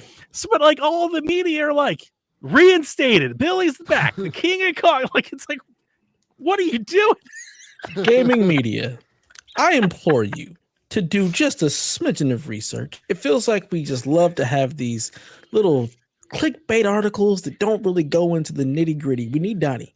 We need Donnie to just check all y'all. I saw the things, and I've always been interested in the story, and I love the documentary. Me and Jason have talked about it for many years. So I started digging into it. And then when I started finding this testimony and this counter, and I'm like, oh, he didn't win. His lawyer settled because there's a deposition of him where he's completely lying. He was most definitely going to lose. Like he was definitely losing. So his lawyers settled. He just made their life hard enough to where they had to do something. Yeah, they're like, go away. Just go away. I hope we get another documentary. He's a wild character. I'll give him that. And I'm hoping that he needs to, like, there was a time where he was like touring like game expos and stuff. And I really hope that people learn more about him and like that shouldn't be a lucrative business for him. You shouldn't be able to cheat your way into any sort of success. So what you're saying is we need like a Tiger King type show for this guy. He's like the Tiger King of Tiger King. Like he's as close to it as it could be. Yeah. If Netflix did something like that, I think it would go off the chain. Carol Baskins. Because you've seen him, right? Like the hair and the tie and the American flag. Like it's wild. He's a wild thing. Yes. He's definitely crazy. Anyway, so that's why our title of the show is called Return of the King. Oh my gosh, excellent. There's a bunch of Lord of the Rings fans that are going to be very mad. We need like an asterisk next to that. Parentheses of Kong. Like, Kong. Thunderful Games begins a restructure, which includes them laying off about 20% of their workforce. And that sucks. That sucks. I definitely enjoyed a lot of their games. The Gunk was awesome. I heard SteamWorld Build is awesome. Like they do great work. Planet of Lana. Fantastic game. Yeah, it's a bummer. Foam Stars hits PlayStation 4 and PS5 exclusively on February 5th. Will be PlayStation Plus monthly game for February. Get hyped, everyone. Not get it in February. It will be $30 at retail after that. And Square Enix wants you to stop comparing this game to Splatoon. No, fuck off. We refuse. Maybe if they stop making Splatoon clones, we'll start. Yeah. Yeah, it's so egregious. Bro, so Splatoon. egregious. Dude, bro, Splatoon. Nah, that's what it's called. I mean, Splatoon's good, so Splatoon on other platforms could also be good. I'm willing to believe the game has Splatoon at home. potential to be, it can be named, grocery store brand Splatoon, but yeah, it's it's not. I'm Splatoon. curious to see if it does anything. I know. I think it will. Kyle enjoyed it. Yeah, So I think the people have played it, liked it, and then I also just think, I think there's a good pool of support for anything that's exclusive on PlayStation. I'm not saying a lot, but there is definitely a community of PlayStation gamers that like playing things that you can't, and I think they will show up. I think they will show up for Foam Stars. There's also just a lot of casuals, detached people who are just going to try what's on, the list of monthly games. And Maybe Rocket League, I'm on my 7th, 8th year in Rocket League, and it was a plus game, and it's my most played live service game. That's how they got me. And Splatoon might be someone else's Rocket League. You never know. PlayStation 5 game that they tried to do this with, and that didn't. Destruction All Stars. Yeah, that wasn't very good. It's got to be good, right? You got to at least have the quality bar. We don't know yet. It seems to preview well. If it's Splatoon, you'll get all the Nintendo people that play PlayStation with light Fortnite build mechanics. Like you can use the foam to build walls and shields and stuff. I will definitely try it when it comes out. I will try it. We'll see. Kyle was talking about building ramps and things I'm not to trying traverse and stuff. I was like, that sounds cool. Anytime any multiplayer shooter is we have building, I'm like, no. Minecraft did it, and Fortnite. I'm like, no, I'm over it. Stop, please stop. I'm okay. I'm not building a damn thing. Yeah, I only recently gave. Even with my beloved Zelda, they're like, you can build. I'm like, oh no, please stop. I recently gave Fortnite a try just because they got rid of the build mode. They're like, oh, we have a no build mode now. I'm like, okay, I might actually like this game because I don't have to build. You should play Alan Wake in Fortnite. It's better now. Oh, that'd be so sick. No, that's there. That's a chapter you can play. Oh, really? Yeah, it's not good. Yeah. I was just done. Sorry, Rob. I got you, buddy. I'm not sorry, Rob. Rock Band 4's final DLC released January 25th, wrapping up DLC support for so many years where they've released almost 3,000 licensed songs. Wow. DLC. I was hoping when I clicked into the news post, the blog about this, that I was going to get some sort of hope for the future tease of another rock band. Nope. They end this thing with, and we hope when support comes that you'll take your guitars to Fortnite Festival where you can play a rotating library. And I was like, what a sad way, what a sad death to see rock band. We're like, if you'll just bring those guitars over to Fortnite. Sunset. I was like, oh my God. I will not be doing that. Jeez. Nope. No. I don't think so. I think there's some people that are going to think that's cool, but no thanks. No, absolutely. You can still play the game and the servers are still online and all that. It's just the DLC and this, that'll be it. They're done doing anything extra for Rock Band. Fortnite can kiss my ass. I have bad luck with those games because every time there was Rock Band, there was Guitar Hero. I always picked the wrong one. The wrong one. Well, the Guitar Hero just get them both. Was the wrong one. Yes, but I secretly loved that game, and I do too. Always defend it. It was great. Play was incredible, and I love the incorporation of music videos versus the cartoon. I felt like I was watching the box or MTV again. I loved if that game had gotten the support and could have taken if what Rock Band 4 could have come to Guitar Hero Live, I think they could have pulled it over, but ultimately I think that game failed because they changed the guitar and people didn't want something new. They wanted what they didn't have. I really dug it. I was hoping they would add VR support to it and stuff like that. So when you're on stage, you can kind of look out. Yeah, it was really cool. It was really cool, really interesting. I could have lived without that. I could have lived without the live crowds. I could have just played music videos. Did you ever play? There was a Barrett or Dev. Did you guys ever play Guitar Hero Live? No. Okay, so let me give you the setup here. I was a Rock Band guy. Yeah. So let me give you the setup. Guitar Hero Live. If you never saw it, they did have a section where you played in front of an FMV crowd, and if you didn't do well, they would boo you, right? But that was this single player campaign. That wasn't it. There was a section called Guitar Hero Live. There were 2 channels, 2 stages, And throughout the day, the set, like this was like a think MTV, like a music channel, like Palladia or The Box. You would click into the channel on the stage and it would just play music videos in the genre. So like from like 2 to 4, it would be like acoustic. And from 4 to 6, it would be like classic rock. And from 8 to 10, it'd be like grunge.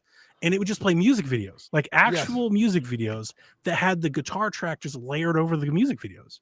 And you could just sit there listening to music, just watching the actual music video, the official music videos, and play Guitar Hero. Yes. Or you could buy the points to play whatever song you want to play, which was or you could just play, you could like almost pick the song with points. You could like pick what was playing. I love that. Like I would totally be down for like you buy if Microsoft, this has been my pitch for Guitar Hero to come back. You, Delvin and Dev, you guys have heard this before, but if anybody hasn't, my pitch is for them to turn Guitar Hero into a live service game for Game Pass. That they sell a guitar, that you get the game for free if you're a Game Pass member, and it's like a live service game like that where they just like rotate music through with the Game Pass thing, and it just lives in Game Pass like every month, like indefinitely. That's great. My like idea for Guitar Hero. I think it's a killer idea. What if, hear me out, what if Donnie gets what he wants, but they do it Fortnite style, right? And instead of it just being Guitar Hero, it's like Halo Guitar Hero, where you got to be Master Chief jamming up there, or some Microsoft live Call of Duty Guitar Hero, and you're like Nicki Minaj, skin jamming up there. If they do actual Guitar Hero, and then they mix in like we're releasing Hellblade, and you can play like this Hellblade video, and we're releasing Ori, and here's the Ori thing and gear. I think that's awesome. That'd be cool. It really would. I think that's amazing. Until they get the roots in any of these games, they can all kiss my ass. That's a good point. I think the roots were in Rock Band 4. I think I bought some of that music. No. Are you sure? I've been trying to find the roots in any Rock Band and forever. Have you seen Rock Band 4 though? I have Rock Band 4. Okay, because I bought a lot, and I bought like 300 songs of that thing. I thought we bought the roots. Maybe I'm thinking of Fuji's or something else. I don't know. Anyway, Street Fighter 6 pushes 3 million units in its first 6 months. That puts it just behind Street Fighter 4's lifetime sales of 3.5 million. So Street Fighter 6 got a good start. Yeah, pretty good. And Street Fighter usually gets long-term support, extra fighters and all that stuff, right? Yeah. Game of the Year editions. They'll be doing this for a while. Yeah. So that's pretty good. Frostpunk 2 will launch on PC the first half of 2024. It'll come day and date to PC Game Pass, and then when it comes to consoles later, it'll also come to Xbox Game Pass. It's dope. People really like the Frostpunk. Never played it. Stalker 2 has been delayed to September 5th, in a little trailer that they released. They said they need a little bit more time to work on it. There was a lot of hands-on previews at Summer Games Fest and stuff, and I think almost anybody I talked to said he was in pretty rough shape. So I was kind of expecting this, and I think they were getting out ahead of the Xbox Direct, so nobody was expecting it to be there. So good. I think that makes smart sense. Delvin, Until Dawn has a movie in the works at Sony Pictures. I hope it's good. I said what they should do. They should do like Until Clue. Dawn was fun because you had agency over it. It wasn't that the whole point? If it wasn't a game, it's just a crappy B horror movie. Bad horror movie. Yeah. Right? They announced we're making a crappy B horror movie. The point of it was Great. that you were in the bad horror movie. That's the fun. If you're not in it, I don't know how fun it is. That's why I said what I said in the Discord. I said they should make it like the Clue movie was back in the 80s, where you go in a certain movie theater and you'll get a different ending based off the movie theater you go into. That'd be kind of cool, I guess. I mean, it would be. I don't know if people. Do you think people would be on for that? Yeah, definitely. How do you do that? Like, do you have different endings? You go to different streaming services. What if you buy it? You just get both. If you buy it, you probably get both. You get both. You get a special you feature. Alternate endings and stuff like that. Yeah. I still don't think that makes it good. Yeah, and did Netflix mess around with these type of movies too, where it was like you could kind of choose a path? They seem to drop that pretty quick. Yeah. What was that game that like came out that was like that? Was it Immortals or Immortality or something like that? That game? Immorality. Immorality. Yeah, something like that. That was kind of like people love that. No, thank you. Really good. Yeah. Sean Capri's in the chat, everybody. Sean. Tell a good story. Don't make me tell the story for you. I couldn't need to sit down and watch what happened. Oh, I didn't even think the story was all that compelling. I just wanted to kill everybody. That's Donnie's whole that. path. Donnie's There's that. path How is can we to murder kill all the everyone? teams, and mine is can I save everyone? No, I'm Donnie needs to pro-villain, play some man. You Baldur's gotta be- Gate. I'm here for Chucky and Jay. They're the star. Okay, Like, let me help these poor kids out. poor kids. Donnie's like, nah, F them kids. F them kids, that's for sure. Yeah. Speaking Ubisoft announced Battle Core Arena. What? A free-to-play shooter that has gravity physics and some kind of soccer-like ball something. That don't know. sounds They didn't show any gameplay. I did read that somewhere, it's like a Spanish site. Somebody said it's third person. Sure, makes sense. There's a beta on February 1st. that sounds like a game. If I was watching iCarly, they would say, "We're playing this game." If at first you don't succeed, try again and again And again. and again And again. and again and They again. just Like, won't give up. there's nothing certain in life but death, taxes, and Ubisoft trying to crack the free to play live service shooter genre. Like they are Yeah. hell bent on making one of these. That description sounds so confusing. Like it's a soccer game, They but didn't some sort of shooter. We don't Like have anything to go off. What they showed had a Metroid Android version soccer ball, like Metroid Blast Ball, but a soccer ball, and like it's a shooter. But like they didn't show any game. We haven't seen it. There's nothing to see. It's not on the website. There's no artwork. There's nothing. There's not even Because still. it's a fake game. It's an iCarly game. But you can play it on February 1st. You can sign So up they for the had beta. You can play. Hyperscape, X Defiant, Mhm. Roller Mhm. Champions. Now this. They're not going to stop trying. I'm No, not they're mad. gonna make one. Damn it! And When they something's gonna get crack. their Something is going to Warzone, crack. they're gonna make one. I'm waiting for the next one to be Watch Dogs, free to play live service Watch Dogs game. You just And they run keep around running- and shoot and hack each other. Like They are keep wondering why hell-bent they're on it. running out of money. Right. This is why they raised the price. Like I would just you can't- focus on the division, making it good. You know, I mean, we all know like these games are like, it's a small pool, Well, that's right? what Like, Heartland is. That's their free to play division game. No. We need a good division game. Like I think we it's need the- Heartland. We I need the think top Heartland's two. good. We need Good the luck. top two. and Destiny's weak right now, and the closest true. Destiny competitor is the division. Make a good Yeah. division game. Put your That's what your they're effort into trying. that. You This know, is the That- year. don't go I think messing they around just with added some another shooter with season. soccer. What was that other game? The rollerball or whatever? You remember that? Yeah, Roller Champions. Yeah, Roller Champions. Is that still a thing? Or they cancel that too? I think so. it got canceled. I think the See, here's server's the offline thing. now. If you Oh, don't just forget keep Skull and Bones.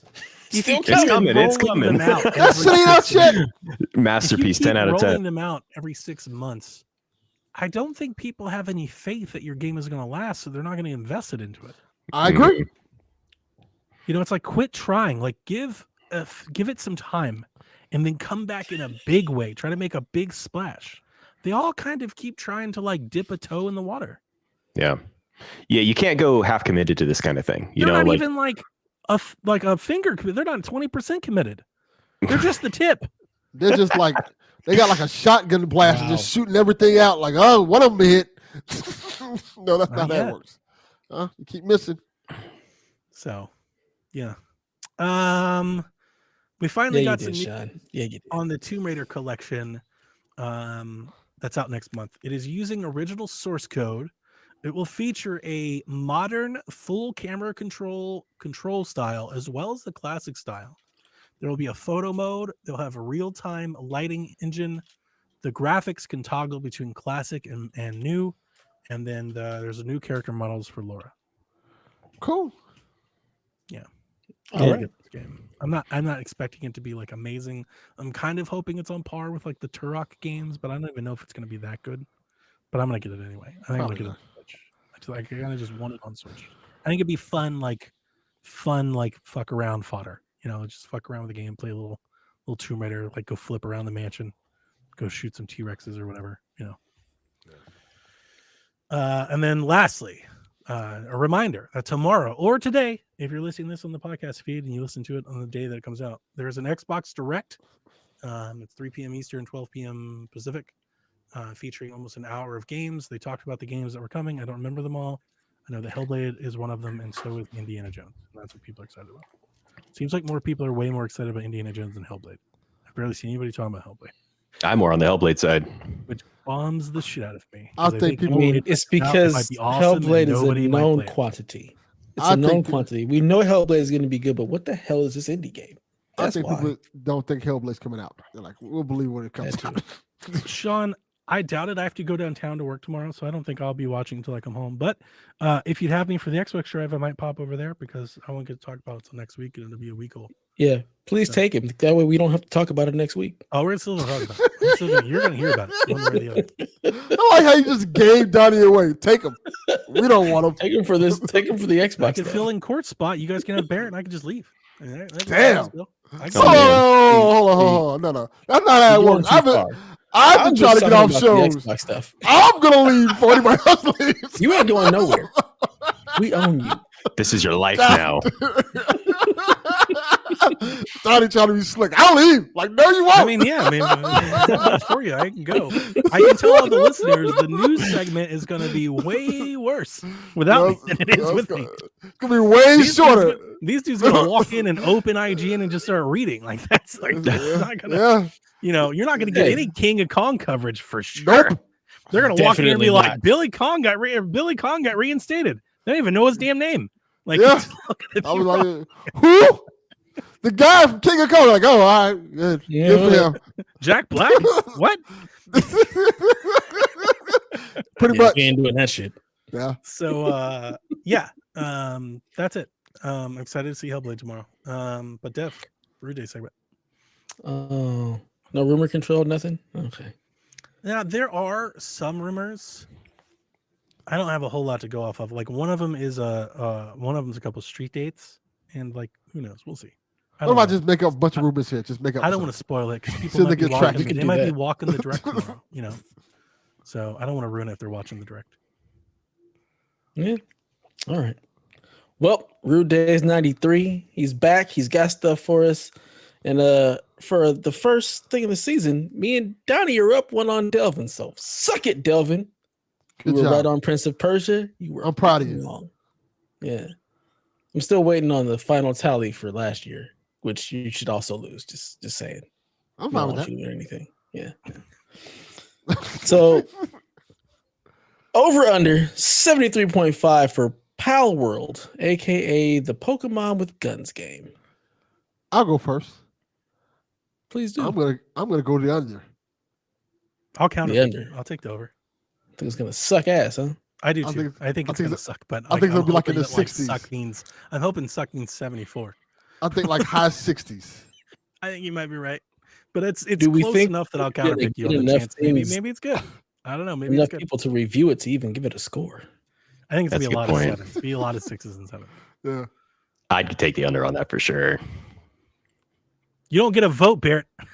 I don't care. I'm doing it. I'm doing it. He gets a Rude vote. Days. If he's Count it, back Rude on more Days. shows, he gets a vote. Me and Rude Days go way back. Rude Days, I got you, man. Back I'll in take an elementary under. school, I'm like the 4 only years one. ago. Yeah, man. I believe. I'm willing to existence, Yeah. but it looks I'm it taking the under on that as well. It Because might be bad. It's probably gonna No. be bad. now this one is where it gets interesting. Over or under for 60.5 for Suicide Squad. Before we Over. answer, because we didn't talk about it, previews for this came out last week. Yeah. Yeah. They were The almost embargo was lifted. Yeah. they were almost completely culmination across the board negative. Yeah, pretty There were scathing. so many where the headline was, "We played it and we hate it." You're like, "We played it and we don't like it." They treat it was like it's not a crazy. cut. I've never ever seen a game get previews that were almost unanimously negative. Like the preview stage is like, dude, they hyped up Redfall. Like previews are almost all hype all the time. It was shocking that they were like, "This is terrible." I'm gonna go the over. It's gonna I be in mean, the 60s. 60.5 feels egregious. 60's low. Yeah. Like 60's That's- really low. I think this it'll is be like so Rocksteady. 65. 65. For it to get a 60 or less, for it to get like 60 or 59, that means there's got to be like threes in there. It has to be like called Yeah. bad. Yeah. What did Redfall get? Like for as bad as it was, what did Redfall get? That's a good question. Find out. It's like in the high Redfall's 60s, right? Open Critic 57. Ooh. So red, like it's got to be. So he's literally asking is Suicide Squad Redfall bad? I don't think so. I'm taking that. I don't think so I don't think it's Redfall bad. And remember, I like Redfall, but even I said Redfall shouldn't have been released. It was like released like half made. People felt like there was a switcheroo with Redfall too, right? Like the preview coverage was kind of like a contained definitely. sort of area. The preview coverage, people were talking about how great it was. People were lying. A lot of people were lying their ass off. And then you see the AI in the real game. It's like completely different. It wasn't a switcheroo. I listened to people that were at that preview. They played it and they were told that the performance bugs and things that they were seeing would be patched out by release. So they didn't harp on them very much. And it just wasn't. That was the game and they released it. They're like, it turns out we didn't do AI. It's just not a thing. We're just not going to do that. Yeah. Oh my gosh. I think the license IP nature of this is going to give it a bump. You're going to have some like fan sites, they're going to think it's an 8 because it's DC. I would take the over. The Snyder fans. Yeah. The Snyder cut. If this was like 68, release the Suicide Squad cut. Yeah. I just feel like there's too much room on the high side to take the under. There's just too much room. It's too low. Yeah. Brew Days, your line is too low. Yeah, we're all taking. Watch it gonna be like a 56. That'd be crazy. It's like right on the money of 59. Like 59 God damn it, Rudays. I mean, he's good. He's good. He might be He's right. really good with these. He's really good. He's a good bookie for this. It almost makes you feel like he knows something, like right? What does he know? A lot of times he's on the number, but this one feels too low. Feels egregious. Yeah, it's too low. Well, like people 60. hate it. People hate it. What they say. Have you seen the UI? Oh, I haven't. I didn't really look into the. All I know about the impressions were like what I heard on podcasts, and people were talking about how bad the impressions were. I haven't really read any or seen them. Yeah, because I haven't heard any podcast on it. The game. Yeah, no, not at all. We know Haley's got her embargo lifted, so she can talk about it now. Well, I heard that too. Hang on, do I have this right? That because the preview coverage was so bad that they lifted the embargo, so other people talk about. Like, was that anyone who was in on that can play it now? I don't know if it was planned, but yeah, you're open to go. It sounded like media was so bad on it that they were like, never mind. If you played the preview, you can just talk about it. Please talk about it. We want the fans to chime in now. Please help us. Wow. Yeah. Pretty bad. Brutal. Yeah, so basically said I can give you there what they said. It was like back in November, we held a closed alpha test, yada yada yada. Now that there's more news in the game and players are asking, we're no longer enforcing a portion of the NDA, and we're allowing players to talk about their experience from the closed alpha test. So yeah, was that planned back in when they did it, or did that just come up? It just happened. It just happened. On the it was 11th, planned like, after news outlets started saying this game sucks. They're like, it was just like not on my watch. They're like, let's get some good publicity going. Yeah, it does seem like this one's like some folks want to, they want it to be bad.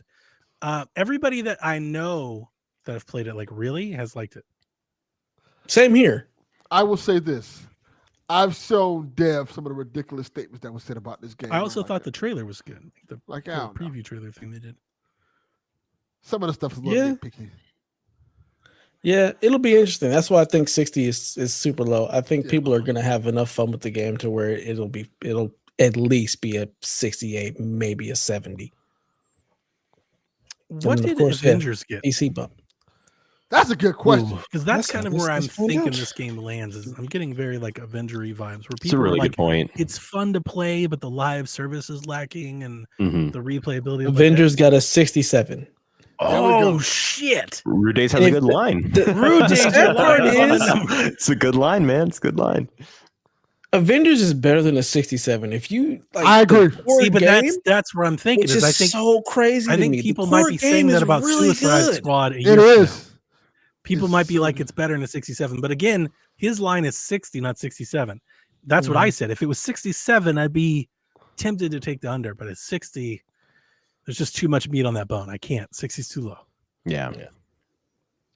So sad they ain't a 67 because it's so much better than that. The live service is just pointless. Like, just make it a single player game. There was no reason to add any multiplayer to that game at all.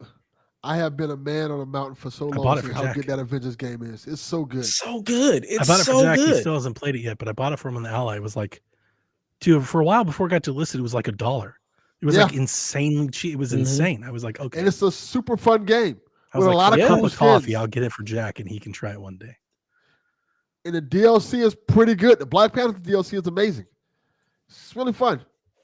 Yeah, it's sad what that game turned into. Should have never been live service. Yeah, I agree. agreed. All right, enough of that shit. Time to get into the questions. Starting off with a hell of a question. WFOD show says, when Samus turns into a ball, is her head in her butthole? No. These are your people, Delvin. No. That doesn't make sense. Yeah, I got I'm going to explain why. Let's explain the logic. And when she balls up like this, she balls down, and then she rolls. Why would her head need to go there? Yeah, human beings can tuck and roll. I've seen it. Yes. You know, it's not like Yeah. impossible. Yeah. What sense would it make for her head to go in her asshole at all? No. None. Again, these are your people, Delvin. They're not my people. These are Delvin's people. Like, we know these Yes. accounts that are tweeting us. We know. No. Yes. It's not my people. Yeah. So yeah, no, That- it doesn't go. That's it a just better makes question no right here. Is Samus a human? Yes. Humanoid? Is she Yeah, from that's Earth? probably better. Yeah. I'm going humanoid. I don't know if she's from Earth. It's a good call. I think she's a human. It's just her tech is so advanced that we can't comprehend it in human form. But in her world, the tech just lets her do shit that we as humans can't do. I agree. Yeah. Free to play Joe says, how do you guys feel about Xbox potentially shifting to ARM instead of x86 on the next console? The is fuck a is he thing? talking about? This is a thing, Donnie? What? Yes. So he texted me about this. He had listened to a podcast talking about this. In the leaks that we remember months ago, Xbox had the leak of like all of their future plans and control and everything. Mhm. ARM was mentioned. Interesting. Know that Apple is going to ARM. So like ARM is definitely kind of like the way of the future. I expect a lot of people to go to ARM. The chips are, I'm not the tech person, so Dev, help me. The chips are more power efficient than Yeah, the it's for x86 mobile. chips. It's But see, that's the mainly thing is I mobile. think they want to bridge. I think mobile and desktop are going to cease to be like different things in the future. I think in the future, it just is. It's not this versus that. I think there's a lot of concern in Gamerland about not just Xbox, like in Gamerland. Like, let's think of ARM-based PCs. There's a lot of like fear that like, oh man, ARM won't be backstreet compatible. I don't think that's going to be a thing because, and I just point to like ARM now. Mobile, there's a lot of Windows programs that run on mobile because ARM is so big and mobile is so big that there's been a lot of time built into compatibility layers and APIs and like wrappers that allow things to just like run on both systems. You can play ARM-based stuff on your Windows PC. Was it Bluehost, and like Google just brought all of their games to PC. Like, I don't think this is going to be the thing that the people are maybe fear-mongering it to be. I think if a console, and I'll just say a console to keep it generic, if a console was to switch to ARM in the future, I don't think they would do it if that meant that compatibility with their storefront or backwards compatible. I don't think we're going to live in a world where any of these subscriptions or games or account services that you have today go away, because I think that company would then go away. Like, that's not going to happen. So don't worry about it. All I know that is meant. that Windows 8 ran on ARM and it was shit. It Yeah, was but, like, terrible. I do think Microsoft is doing server on ARM now. Not that I'm aware of. No, We I ain't think got that's a nothing thing. going on. That's a thing. Could be. I'm not. And not I where I'm think at. there's, I don't know if it's like cost. There's some benefit that all the tech companies are going to ARM right now. And I don't know what it is, but there's a benefit to it. But like ARM is the hotness. Maybe it's cost. I don't know. But ARM, and I also, to throw ARM like a bone, I think ARM has done a lot of catching up. The gap has been closing. You know, I think there will be if we get a console that runs ARM, I think it'll run ARM so powerful that like backwards compatibility won't be a problem. It'll just be powerful enough to run it. So It's like all we just sound saw made what Resident Evil on the iPhone, that's native. Yep. You know, like that's what I'm talking about. Don't worry about it. It'll be fine. I'm not worried about it. I don't care about it. I'm not paying it any attention until it actually becomes a thing that I have. He asked to this worry question about. because I think some Xbox podcast was like, they're going to go ARM, they're going mobile. like the future is streaming, games won't work. Like that's not happening. Don't worry about that. No. My legs. No. Quit listening to that podcast. That's what I told him. We hadn't talked in a few weeks, so we caught up. There was some F1 news and we caught up, but that's what I told him. I was like, quit listening to this shit podcast. Yeah, no, thank you, friend. Just give me my goddamn Intel processor. You need a podcast that tries harder. Quit listening to this. Yeah. Listen to the Xbox Drive.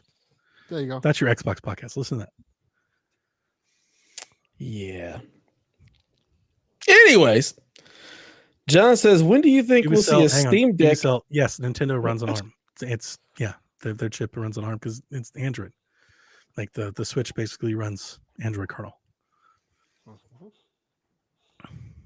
There you go. Fucking Nintendo.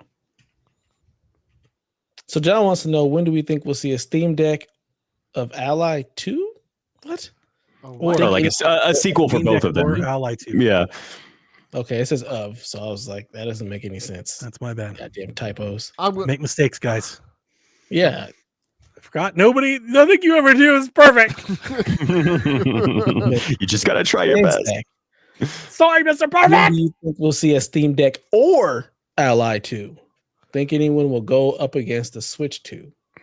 I You're think not even really going up against it. It's just it's not. yeah, it's different markets, different stuff. It'll for sure happen. You know, the market has clearly spoken about these things. Dev and I were talking earlier. It's like, hey, you know, we're kind of a little out of touch here. The rest of the community seems to be really into these portables, but it's not really our jam. But clearly, it is for everyone. The PlayStation Portal, it's still hard to find. I mean, nobody cares.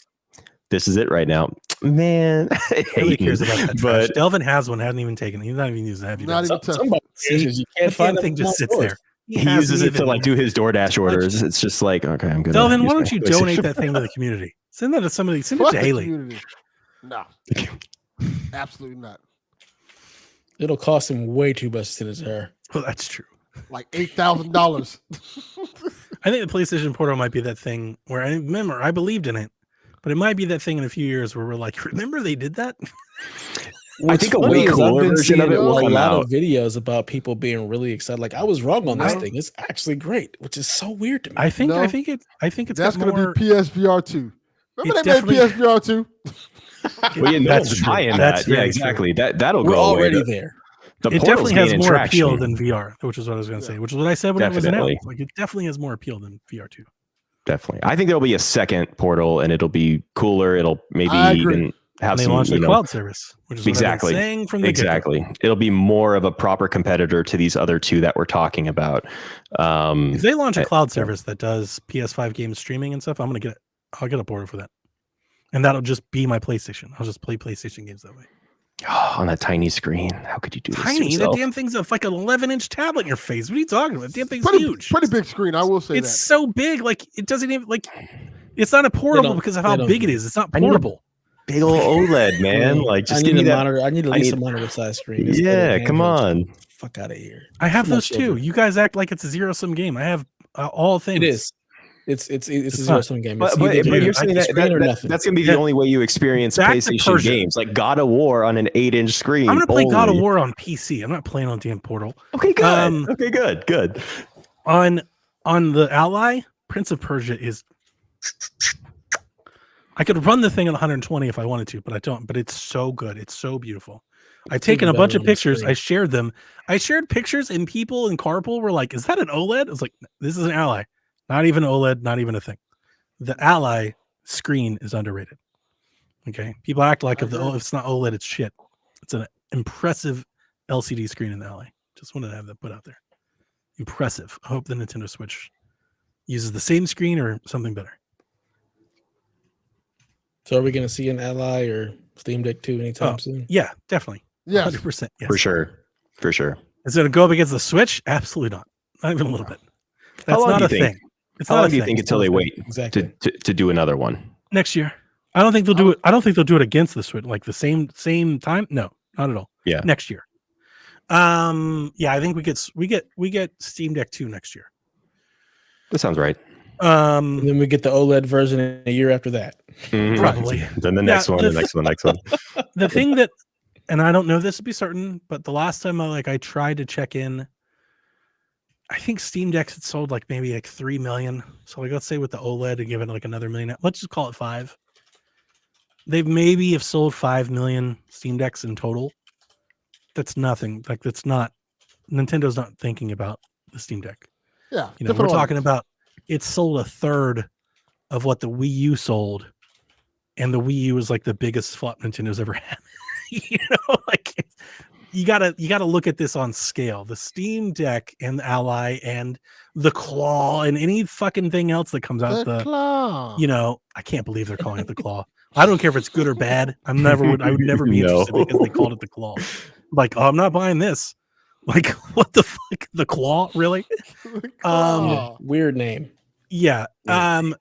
All of these things are for a very niche like market, a gaming market that's going to spend $500+ on a handheld, you know, that plays your PC library in like the lowest settings. You know, like that's nothing to do with. There's like the overlap to that in Nintendo is so minuscule. It's so small. You know, Nintendo sells to families, to kids, to entire libraries. It's an extra add-on to the PlayStation gamer. It's an extra add-on to the Xbox gamer. It's nostalgia. Like it's not even. That's not a thing. You can play Hogwarts Legacy on the Switch, but that's not why you're buying it. You're buying it to buy Nintendo games. You know, like that's. So yeah, those 100%. You know, the Ally's not cutting into that at all. It may not feel like that on Twitter or Reddit or wherever. Like when you're in these like handheld gaming circles, you just got to zoom out. Like zoom out. You look know, at the like numbers. There's so little of you. Me, and myself included. I'm not saying just you. Me too. I also have an Ally and love it. There's so little of us. It's not that big of a deal. If Steam Deck has sold 5 million, how many Allies have sold? 700,000. I was gonna say just like it's got to be 1 out of 8 or 10 compared to the Steam Deck. So, yeah, that sounds right. Not a thing. I'm looking at sales. See if they give me anything. About 400,000. 400,000 is what it's saying. ROG Allies. Really? Yeah. Of course, it's so small. Like that doesn't surprise me a little bit. Yep. All right, Barrett. It's like you forgot you were going to be here and sent us a question, so I'm just going to ask it anyway. I hear a handsome man wrote this one in. I don't know, just words on the street. Says live service. I know the PSVG crew is mostly single player oriented. That's why you said the goddamn question. Has there been a live service multiplayer game that you have been into? If not, what would an appealing multiplayer focused game look like for you?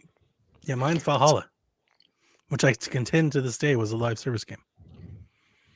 I bought the game and played the game, and we got expansions every 3 months for like 3 years. Like it just kept getting updated and kept rolling out content. That was as close to a live service game as I've gotten. Kind of like a narrative live service where you're just kind of like what a single player Destiny. It was a single player live service game. Yeah, it was Destiny, but single player, 100%. Yeah, kind of what I hope the Last of Us factions would have been. You know what I mean? Just like something where you get these little episodes and you get to go factions at all. Yeah, well, that's what I was hoping for. Factions going to be like this multiplayer arena where you stealth kill each other. Like that wasn't going to be factions at all.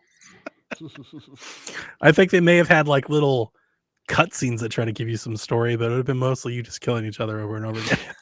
Dev, I was hoping it was going to be kind of like Destiny, where like, you know, like Ellie's one of your vendors, you know, she's like your cryptarch. She's like, all right, good job out there. Here's your new weapon. Get back in the field, you know, something like that. And just kind of, you know, some of the like known quantities in the game that you kind of get to check in with, but then you and your creative characters go off, you know, go do some activities, come back, rinse, wash, repeat, but it never happened. I'd probably play that. So we had the festivals. It sounded cool. Festivals were like seasons. Like it was so good. Fuck and like I Destiny. You're not the only one saying that right now. Oh man. Kiss my ass. Best Assassin's Creed game ever made. Ugh. Trash. And like, feel free to go broad with this. Like, my intention here is like, I feel like with live service, we kind of, you know, it's a bad word these days, right? You know, it's kind of got a little stigma to it. But live service is pretty much just multiplayer these days. You don't get a multiplayer game that isn't considered a live service game anymore. Some of them do it differently to where they don't feel, that's probably true. Money grubby. But like live service basically just means multiplayer, and there's some good stuff there. Like I've had a great time with Rocket League. Yeah, you're probably right. Like I wouldn't call like the thing that came to mind was like Gears. Gears is multiplayer and has seasons. I wouldn't call Gears multiplayer a live service game. It was definitely like Gears 5 multiplayer. Like it wasn't changing and growing and keeping the game alive. Like it's not the reason the game exists. I feel like live service is like the multiplayer is the reason for the game. So counter question. Is Warzone the only live service Call of Duty game, or is every Call of Duty multiplayer a year? Well, like here's the thing. Every service Call game? of Duty multiplayer, every Call of Duty game releases now is like majorly centered around Warzone. Yeah. So it has multiplayer modes, but like Warzone is the live service part, and like they have seasons, and like every specific campaign release has a specific Warzone either map or edition or chapter. Like Warzone is the universe that everything else is swirling around. And Warzone's the sun. It feels like it's all the blended. sun, and multiplayer and campaigns and capture the flag. Everything's swirling around the sun. Exactly. And it seems like that's like the way. I don't feel like everything is swirling around horde mode in Gears. No, You know, but they like, don't have that's the not why base for the that. Gears exists. It's not I feel like multiplayer. Halo has a better chance of pulling something bigger off than maybe Gears does, because they have like that bigger, base of players there. But hey, I've been bringing it up often. Infinite's really turned around. Like people are really coming back. I keep hearing about it. People are playing Halo.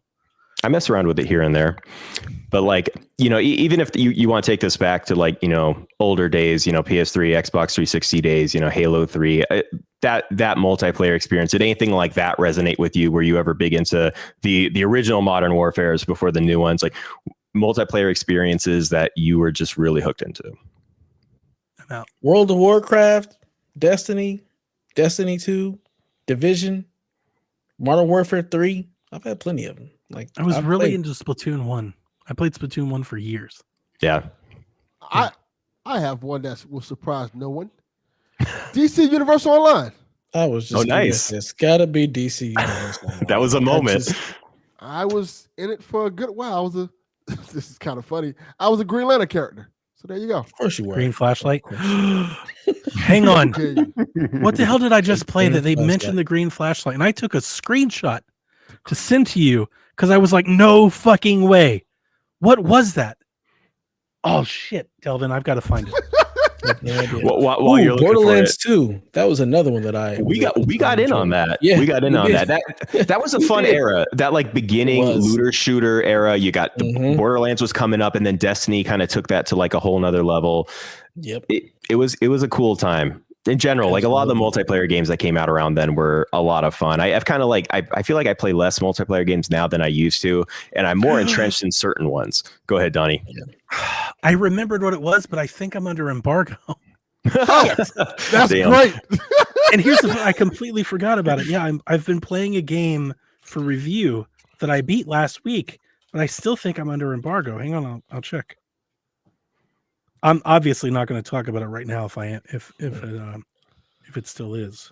For me, if it's going to be live service or multiplayer, I'm more of a co-op than like competitive. Like, Same. I want to play with people and have some kind of goal in mind versus just like kill the other team. Competitive has gotten too sweaty. You got till the 17th. It's today. It's okay. Today, so I can talk about it. There's a game that just came out. I'll give more of my thoughts about it on Shaq this week. I was planning on saving it for Shaq anyway. It's called The Cub. It's an extension of Golf Club Wasteland. You guys remember that game that I played where like the little golf game and like the apocalypse? It's a platformer though. It's not golf. It's just a platformer version set in that universe where you still have a golf club or this was it nostalgia? I can remember all the courses. Anyway, they have a lot of like little segments where they make fun of or like poke at like society. And one of them is you pick a TV and it shows you like watching this TV thing. It's making fun of superheroes. And this green character flashes like in the green flashlight shows up. And I was like, no fucking way. And I took a picture of it. I got to send you the screenshot. I was holding on to it, but I'll talk about it more on Shaq this week. But yeah, it was a radio nostalgia. I loved it. It was really good. It's and here's the thing. I will just give you because I forgot about it. I'll just give you my high level impression. Tough platformer, not too tough. It is a lot. It reminds me. It's seminal in a way that like Planet of Lana was. Really enjoyed the story and like it's a platformer with a lot to say about society. Okay. So like it's a platformer that has a message. which is kind of neat, and it's very like environmental and stuff. Yeah, so I dug it a lot. The Cub. Okay. So look Very forward nice. to it. But yeah, rounding off on the live service conversation, I totally agree where you're at, Dev. As far as competitive goes, like I was into like the Modern Warfare games. I was huge into Halo 3, but that's just, the kids are just too damn good. The kids are too good, and I feel old. The one competitive game I feel like I still have, a bit of an edge on to where I feel like I'm doing well is Rocket League. There's just something about that game where it's stuck with me. It's a lot of fun.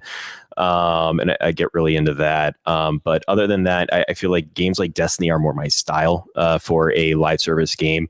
It's the live service game for people who don't like competitive multiplayer. I know, man. I know, but this is real. People like this game. We already have one of these.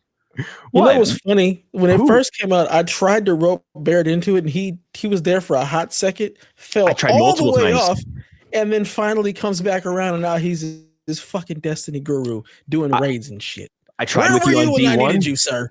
The thing is, the game was so obtuse and like hard to just like get into. Like it doesn't explain anything. It's the systems are just very cumbersome. They still kind of are, but they're better than they've ever been.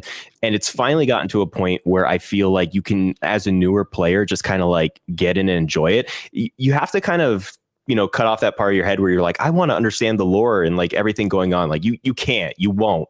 You just have to like pick up where you are. It's like if you're watching like a sitcom halfway through, like you'll understand the general vibe of the characters and how they interact, but like you're going to miss out on some of the history. And like, if you really want, it's there. There's literally books in the game you can read to see it.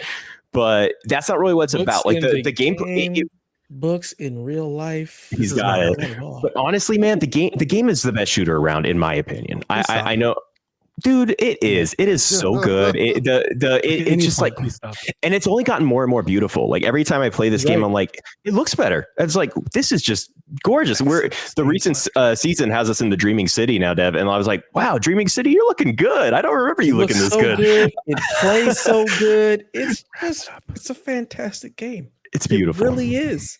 I wish I had more time. Mm-hmm. I got you. All right, that's it. That's what this is what we wish we had more time. We wish we had more players, is what they're saying. Takeover is coming. Like it's they're on borrowed time. And last thing I'm going to say is before I dropped the question in the chat. I try to Kojima. Try to bring newcomers to the show, Daniel, and this is what happens. We see what happens. I try to drop. Never having Daniel on this show. Oh, no way. I'm no longer supporting you, Daniel. I'm sorry. It's over. Can't do this anymore.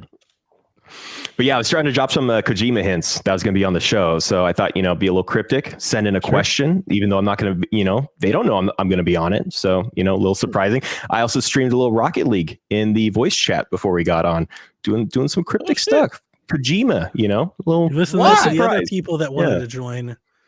Barrett's in it to win it. Okay. Yeah. He's streaming and shit. Like, get on him. Get up with it. He's in the thing. He's around. You want to be a part of PSVG, you got to be a part of PSVG. Like you can't just say, all I'm saying is do this. I got a disgusting amount of hours played on that PlayStation wrap up. It was pretty rough. A lot of time spent. I need to get a life. You said it, not me. Who needs it? You can live a fulfilling life in the walls. No, nothing good outside. It's true. Stay indoors. Stay indoors. Play some games. Nah. Go touch grass, people. It's because you got the actual social life. So yeah, probably. Screw all that. Yeah. All right. I don't know who asked this question because it doesn't have a name next to it. Oh man. Says if you make a custom starting five for the NBA All-Star game this year, but I don't know. Who would you select and send to the All-Star game? So who's your starting five for the All-Star game? I mean, are we doing East-West? It just says five, so I guess you just pick five. Are we doing all NBA? Michael Jordan. I think all NBA because right now, isn't that how it is? Like they just pick teams. There's no East-West. You just pick teams. True. Team LeBron, Team Giannis. Right. Let's go. Jokic, the best player in the league, for sure. Yeah. I'm not picking him. That's not fun to watch. Kawhi. Also not fun to watch. Luka.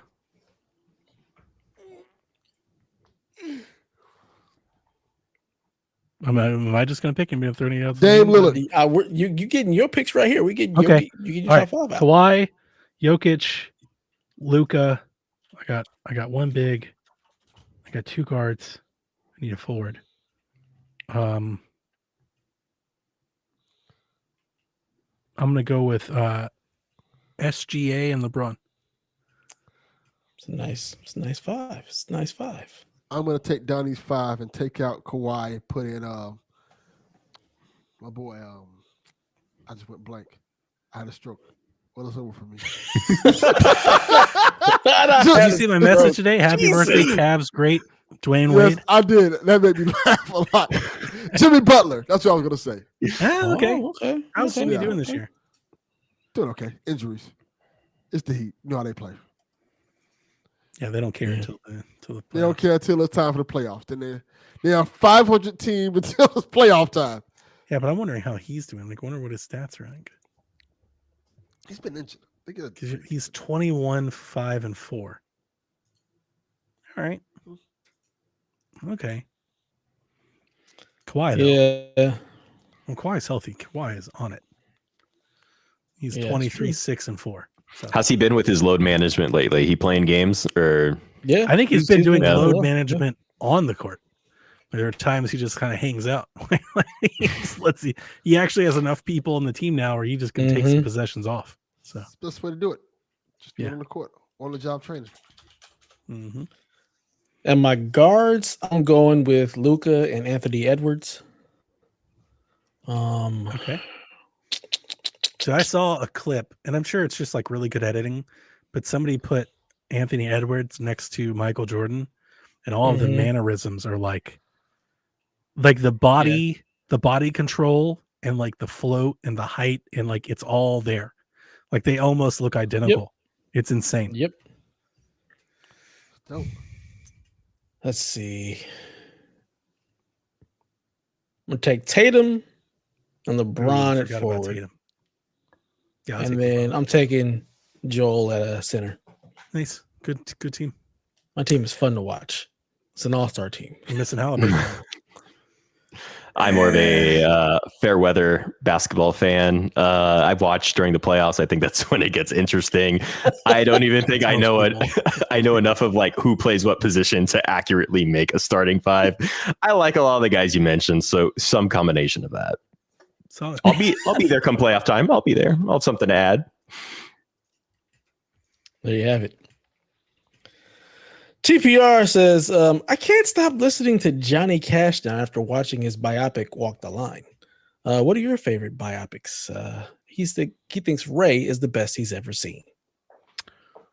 Ooh, the bet. Oh, I mean, I don't know about bet. Malcolm X. That's a great one. That's my Uh, favorite. Really good one. Obviously, same. dude. Goodfellas. Fucking Goodfellas comes right to mind. Mm-hmm. I'm gonna give one out of left field. I want to dance with Oh. somebody. I don't know. Whitney that one. Houston one. Oh, okay. It was really touching. There was a lot of moments where I was like, oh yeah, Whitney kind of was the GOAT. like yeah, I mean, I it's love like a lot of biopics. I'll give you one out of left field. Aaron Brockovich. It's a hell of a movie. That's a good. Mm-hmm. Never seen it. Oh, that's a really good one. Amadeus. Never seen it. Oh, Raging Bull. Rock Me. I'm a Never Dance. seen it. Into the Wild. Never seen it. Cinderella Man. Never seen it. I've seen that. Dev, you got to watch the movies, man. No, I don't. These are always like the Oscar bait movies, A right? Beautiful It's just Mind? like Nope. that's an okay one. What? Okay. I'm watching movies to escape. Some of these dramas are just, they're too heavy. I don't know. It's a biopic.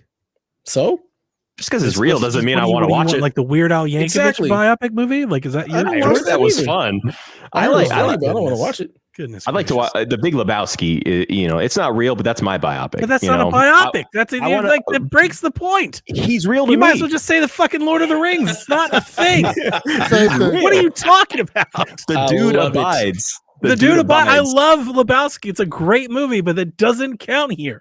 I got one for you, dude. Goodfellas is about a real person. For real, Henry I would go fucking Hill, Goodfellas. man. What are you I would talking go Goodfellas. about? Goodfellas is a superb movie. I love Goodfellas. Well, See, I had no idea that Goodfellas was a biopic. I just thought it was Yeah, a cool it's about Henry Hill. It's a real, like honestly, like the majority, like almost all of the Scorsese films that you know are all biopics. That's really his thing. Well, since Barrett cheating and making up imaginary shit. No, we're not say, taking real other. movie, dude. We're not talking about other imaginary. I'm gonna movies. say Why the not? 5 Heartbeats. Oh, yeah, that's a good one. That's a really good one, Delvin. 5 Heartbeats is great. Yeah.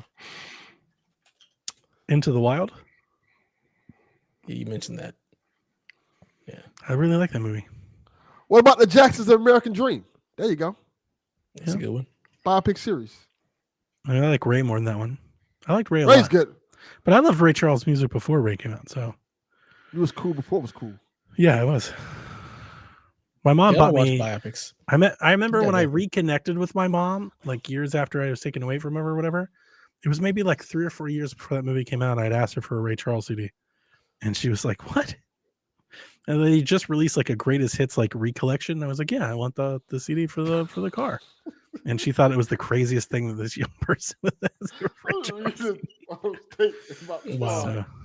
So, I'm with Ubicel. Tron, fucking great movie. Tron Legacy. It's great. It's great. oh my god, this is just spiraled out of control. The biopic about Rick James on the Chappelle Show. That's good. That That's counts. a winner. That counts. That's it. That is That's a it. winner. That's a good one. That's it. Uh-huh. What do the 5 fingers say to the face? Mm. The Hold that milk drink, has bitch. gone stale. Oh, it's so good. So good. I was glued to my seat during that. That was amazing. Captivating television. Who would go around just slapping people in the face? That's not something I do. He's So like, yeah, you I see- slapped Charlie. Charlie Murphy and have you thinking he's down here taking karate lessons with the kids. I didn't do that to his Busted in the couch. door, and I kicked him in the chest, and he flew across the room.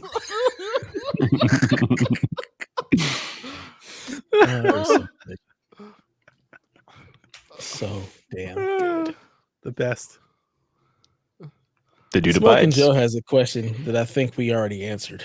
He says, Uh-oh. question for the show. Does the Clippers have a chance? Does this Clippers team have a chance to hang a championship banner? No. Hell no. No, yes, they do. If they get a job hanging up championship banners. Could you imagine? They comply. I disagree. I think they have a chance for sure. Dude, You you don't think seen them? They're on a James tear. Harden turns into a pumpkin in the playoffs again, or what? Dude, they're like 19-3 their last 25 games. Like they're on a tear Mhm. right now. Yeah. Like they they are get really hurt. getting it. Ugh, my and- hockey team is on the opposite of a tear right now, and I'm so sad. No, do not Oh, talk bring me about all your hate. Bring me all your hate. Who's your hockey team? You're a Kings fucking fan? LA Kings all the way, but they're on like they've lost 9 out Canadian of 10. ice soccer. Nobody's Oh, talking about that. Anyway, back to the Brutal. Clippers.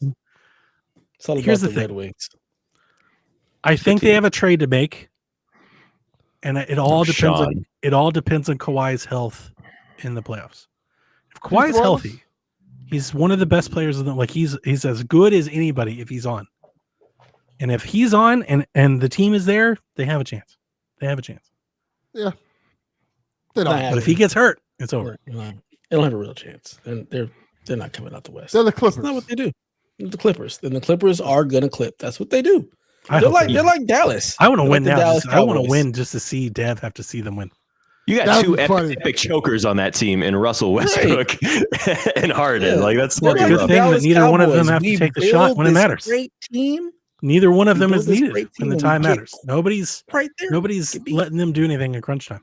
Sean is finding every way to trigger me in the chat Don't- with these conversations nope, we're about the moving on. Oilers. being Next better than my question, Kings. And he's talking Dev. Final Fantasy 16 Dev, smack.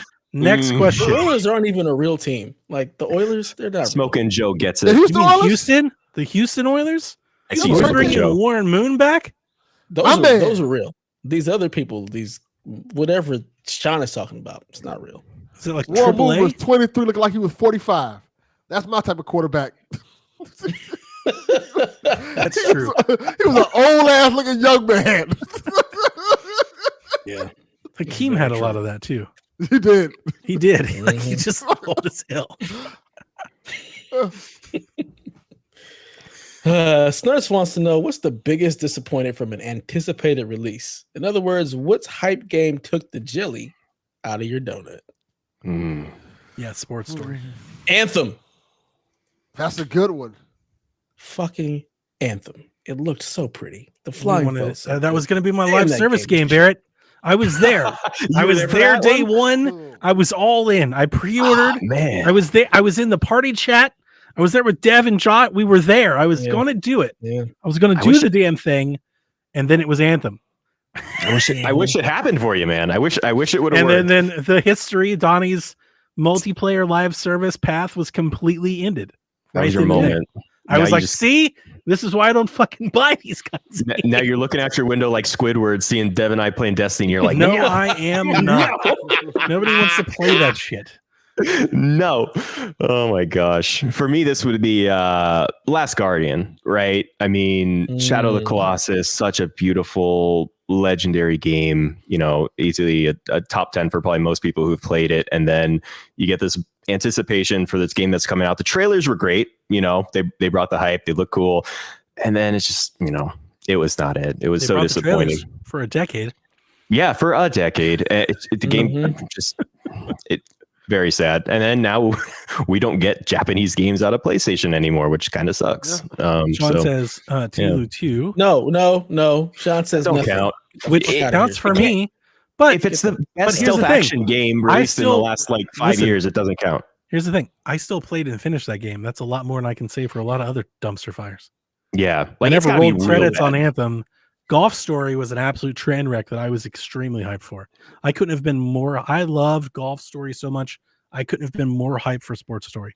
Could not have been more hyped for Sports Story, and it was a dumpster fire of what it was, what it should have been. It wasn't even close. So, like, I've said my piece on TLU 2. We're not going to relitigate that again, but I did finish it.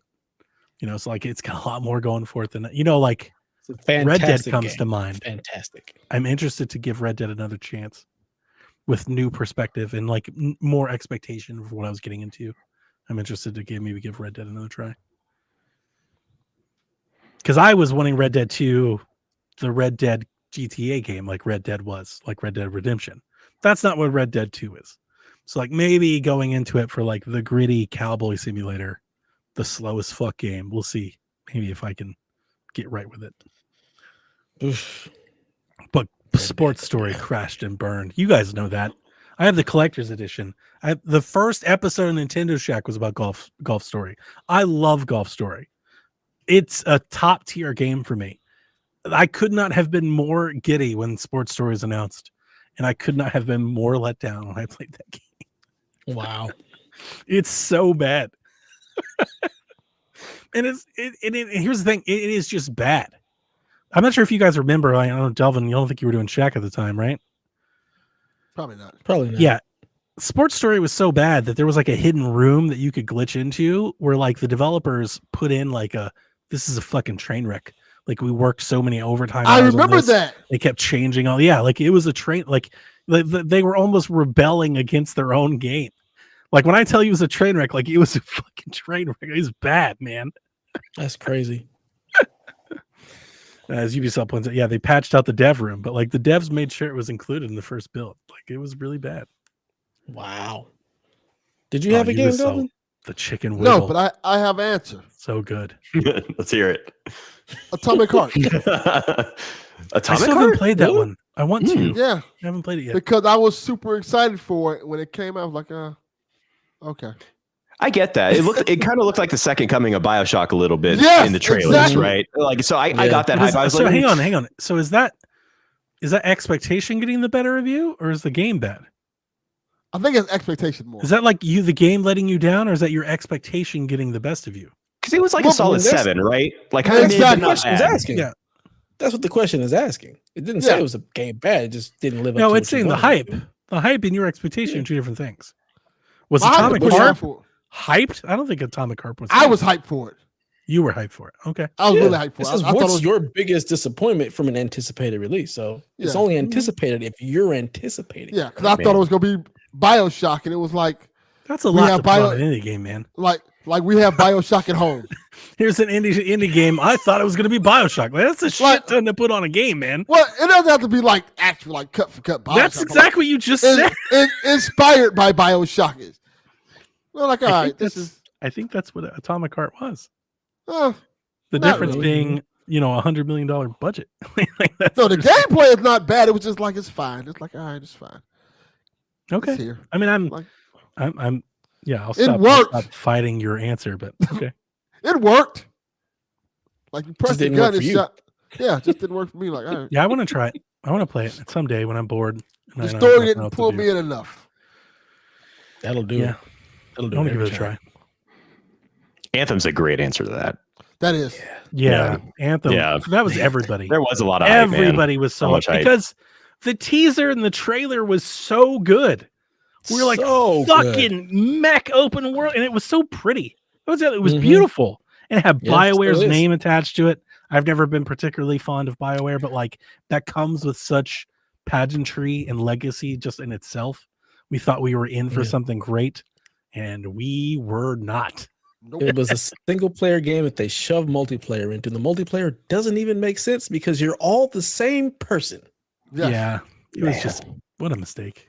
And then Sean showing, putting up Andromeda in the chat, like another. that's a there great wasn't Titanfall and as much Titanfall hype 2 on that. are but so still. much better than Anthem. Yeah. Like it's not Titanfall 2 close. is incredible. It's not close how much better I they were wouldn't than even Anthem ever thought of to be. Anthem is like a disjointed cobble of mess. Like it's It not is. been like a Why would full you game. compare the two though? They're so drastically different. Just mech Yeah, game. one of them is Come good. on, man, mech game. That's that easy. I don't Just even- mech game. No. Well, 'Cause Dev, you just no. you draw these weird lines how you box Anthem is- things. You're not a You mech, can easily You're not a compare giant games mech. that mech games. They all It's do not a mechs. mech.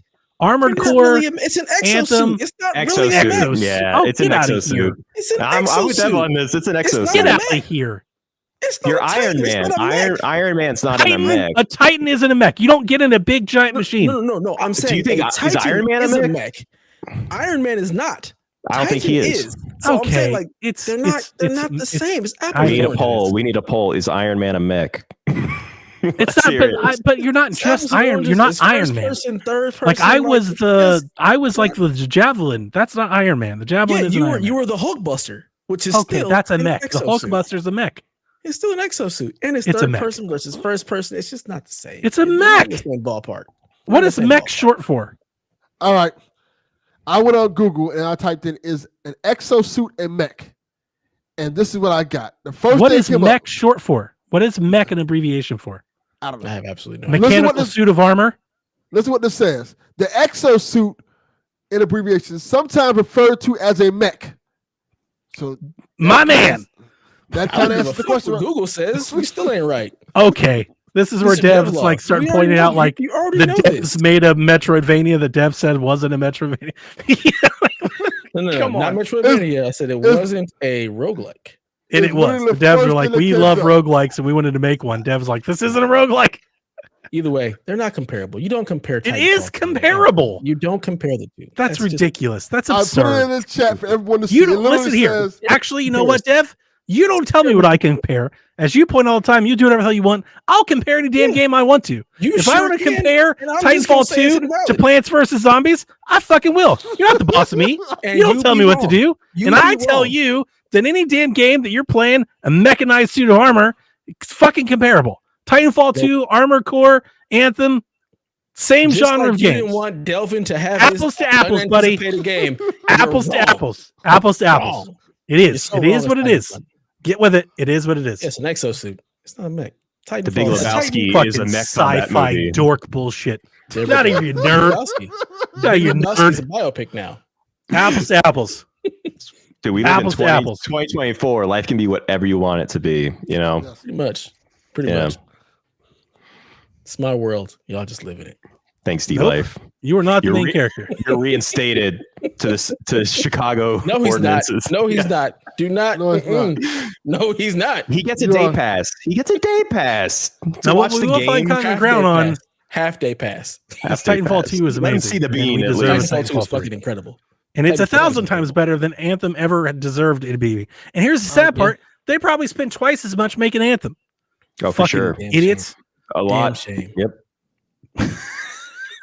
Damn shame. Yeah. All right, Delvin Jr. is going to close us out. He says, what's a game series you experienced way after its prime? He just beat Sly Cooper and got the platinum trophy for it, and he's so confused on why he didn't play it before. Yeah, it's good. Never played Sly Cooper. Can't tell you anything about it. I don't know. That's a really good one. I suddenly feel an urge to like look at my game library. I'm not sure. I have an answer for that. The first BioShock. I played them in reverse order. I think a lot of people did. I remember when Ooh, Infinite yeah. came out, and a lot of people got into BioShock for the first time with Infinite. Because I played a little bit of BioShock 1 when it came out. Like, I don't know if this is for me. Then I played Infinite was my jam. So I got into Infinite. I love Infinite. It was really popular. And then I'm like, I'll go back to play BioShock 1. Like, oh, this is pretty cool. I still like Infinite more, but I like this. I see why people like this one a lot. I think I got 3 hours into BioShock, and I was like, yeah, no, I'm not playing this anymore. I enjoyed Infinite. That's my BioShock. Really? So that's the only one you've played all the way? Mm-hmm. I only even played the first one because remember Tony? Tony was big into BioShock, and she's like, "Well, you like this? You gotta play the first." And I said, "No, I tried it, and I didn't get into it."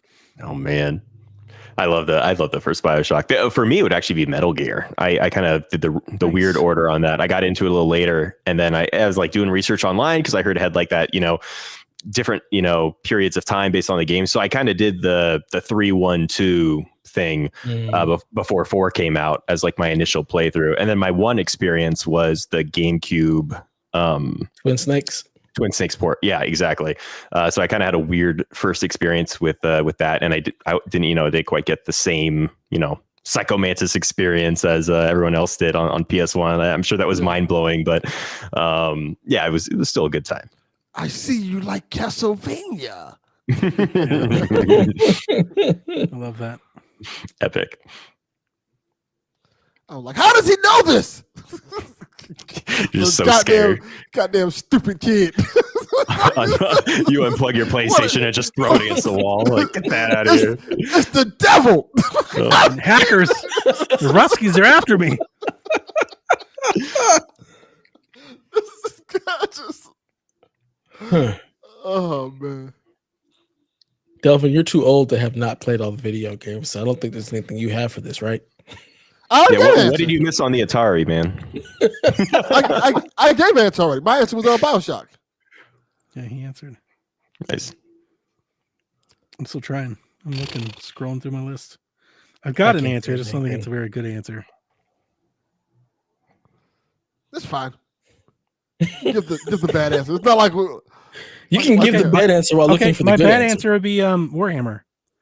I mean, it's been well chronicled. I never played Warhammer until last year. And you're really into it now. And I found Space Marine, which was awesome. And I very look forward to Space Marine 2. One of my more anticipated games this year. It's a lot like Gears of War.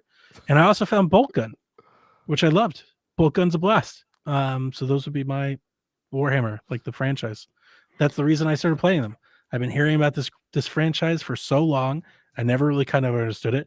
I still don't. I'm not acting like I do. And but I wanted to play something. And I was happy that I'm happy I did my research because there's like 1,000 Warhammer games and you can really find yourself in some weird territory if you know what you're doing. And I picked out the ones that I thought were most applicable to me, and I liked both of them. So good answer. The ones that I would choose. Yeah, Warhammer feels like that type of franchise. It's like, where do you even start? There's just so many games, so many other pieces of content. There's survivals, there's multiplayer ones, there's squad-based shooters. Like, I wanted single-player Warhammer, and Space Marine 2 is like Gears. Like, if anybody out there, if you love Gears of War and you're looking, like, definitely Space Marine. Warhammer Space Marine is a Gears clone. It's awesome. It's dope. You get a damn chainsaw sword. It's epic. And Bolt Gun is a great boomer shooter. Super fun. So can't go wrong with either one of those. And Bolt Gun's on Switch. So I was happy that I found them, and I will be day one whenever Space Marine 2 shows up. That's a day one game for me. That's how like into Space Marine I got. I'll be buying that game on launch. This could be destiny for you. Except it's single player. Except it's single player. And I play Destiny is as single player as you want it to be, man. It really is. It's single player for me. That's for damn okay. Sure. Yeah. Okay. Except you. I'm not getting an invite back. Nice being here. Books. Take care, everybody. Peace. Do you read? I mean, goodness gracious. No. Yeah, I don't have an answer for this at all. I can't think of anything that like I tried super late. So I got nothing. Sorry, Delvin Jr. Dev plays the gems early. Pretty much. Because typically what happens is if it's something that I want to play, I'm going to play it. And if it's something that I got and I didn't play, I typically don't go back to it, which is why I have like 30 PS3 games still in plastic that are never going to get played and have no resale value at this point. Still got sleeping dogs hanging out there somewhere. I do. I have sleeping dogs in digital plastic. So I was like, oh, it's $5. Never played it. I don't know. If I know, and I hear counts, it's great. like, I just never got to it. it might kind of count for you, Dev. Like, would you consider Cyberpunk to be that game?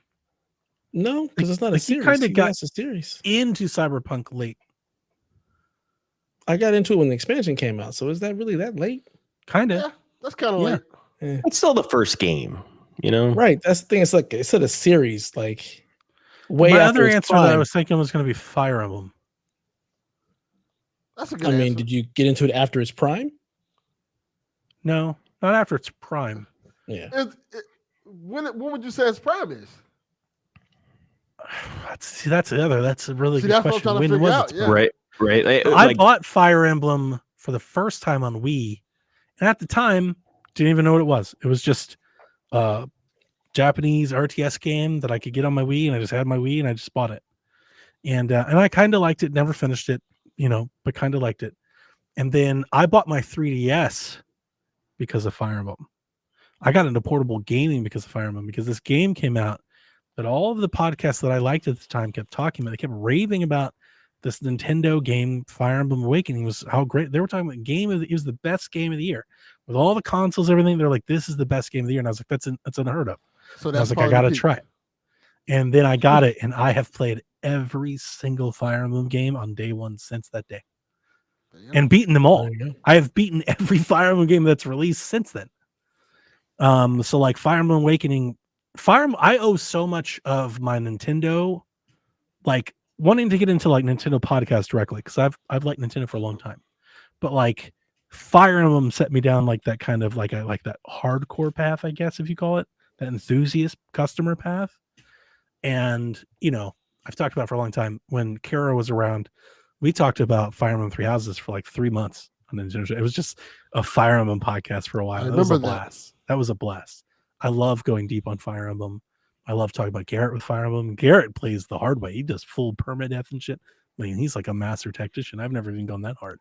But Fire Emblem is like this weird. And here's the other thing: I'm not into strategy RPGs. I don't play any other ones. I don't play Octopath Traveler. I don't play what's the clone that just came out? I was gonna say Oceanhorn. That's not right. Sea of Star Stars. Ocean or no. There's another one, Wargroove. There's Wargroove, Wargroove 2. Don't play those. And you would think that I would, but it's just the series. I'm into that game style like just for Fire Emblem. I need the waifu, I need the Japanime, I need all of that to make that work. But when it works, I'm all in. I loved Advance Wars back in the day. I bought the Advance Wars collection, played it for like 5 hours, and just never turned it back on again. But there's something about Fire Emblem. It's like that formula plus the story with that visual style. It's like crack to me. I can't stop playing. I just keep playing until, I even do the Warriors games. It's absurd. Like I've been into it ever since. I owe all of my portable things to that one game. It opened like a whole new world for me. A whole new world. Yeah. It also helped that the Wii U was like not great. Trash. That was the only game on there. Yeah, like, and it helped that like the Wii had such a terrible back end too. There was like a period there of like the last days of the Wii before the Wii where like I really wanted something, and then Fire Emblem like struck that match.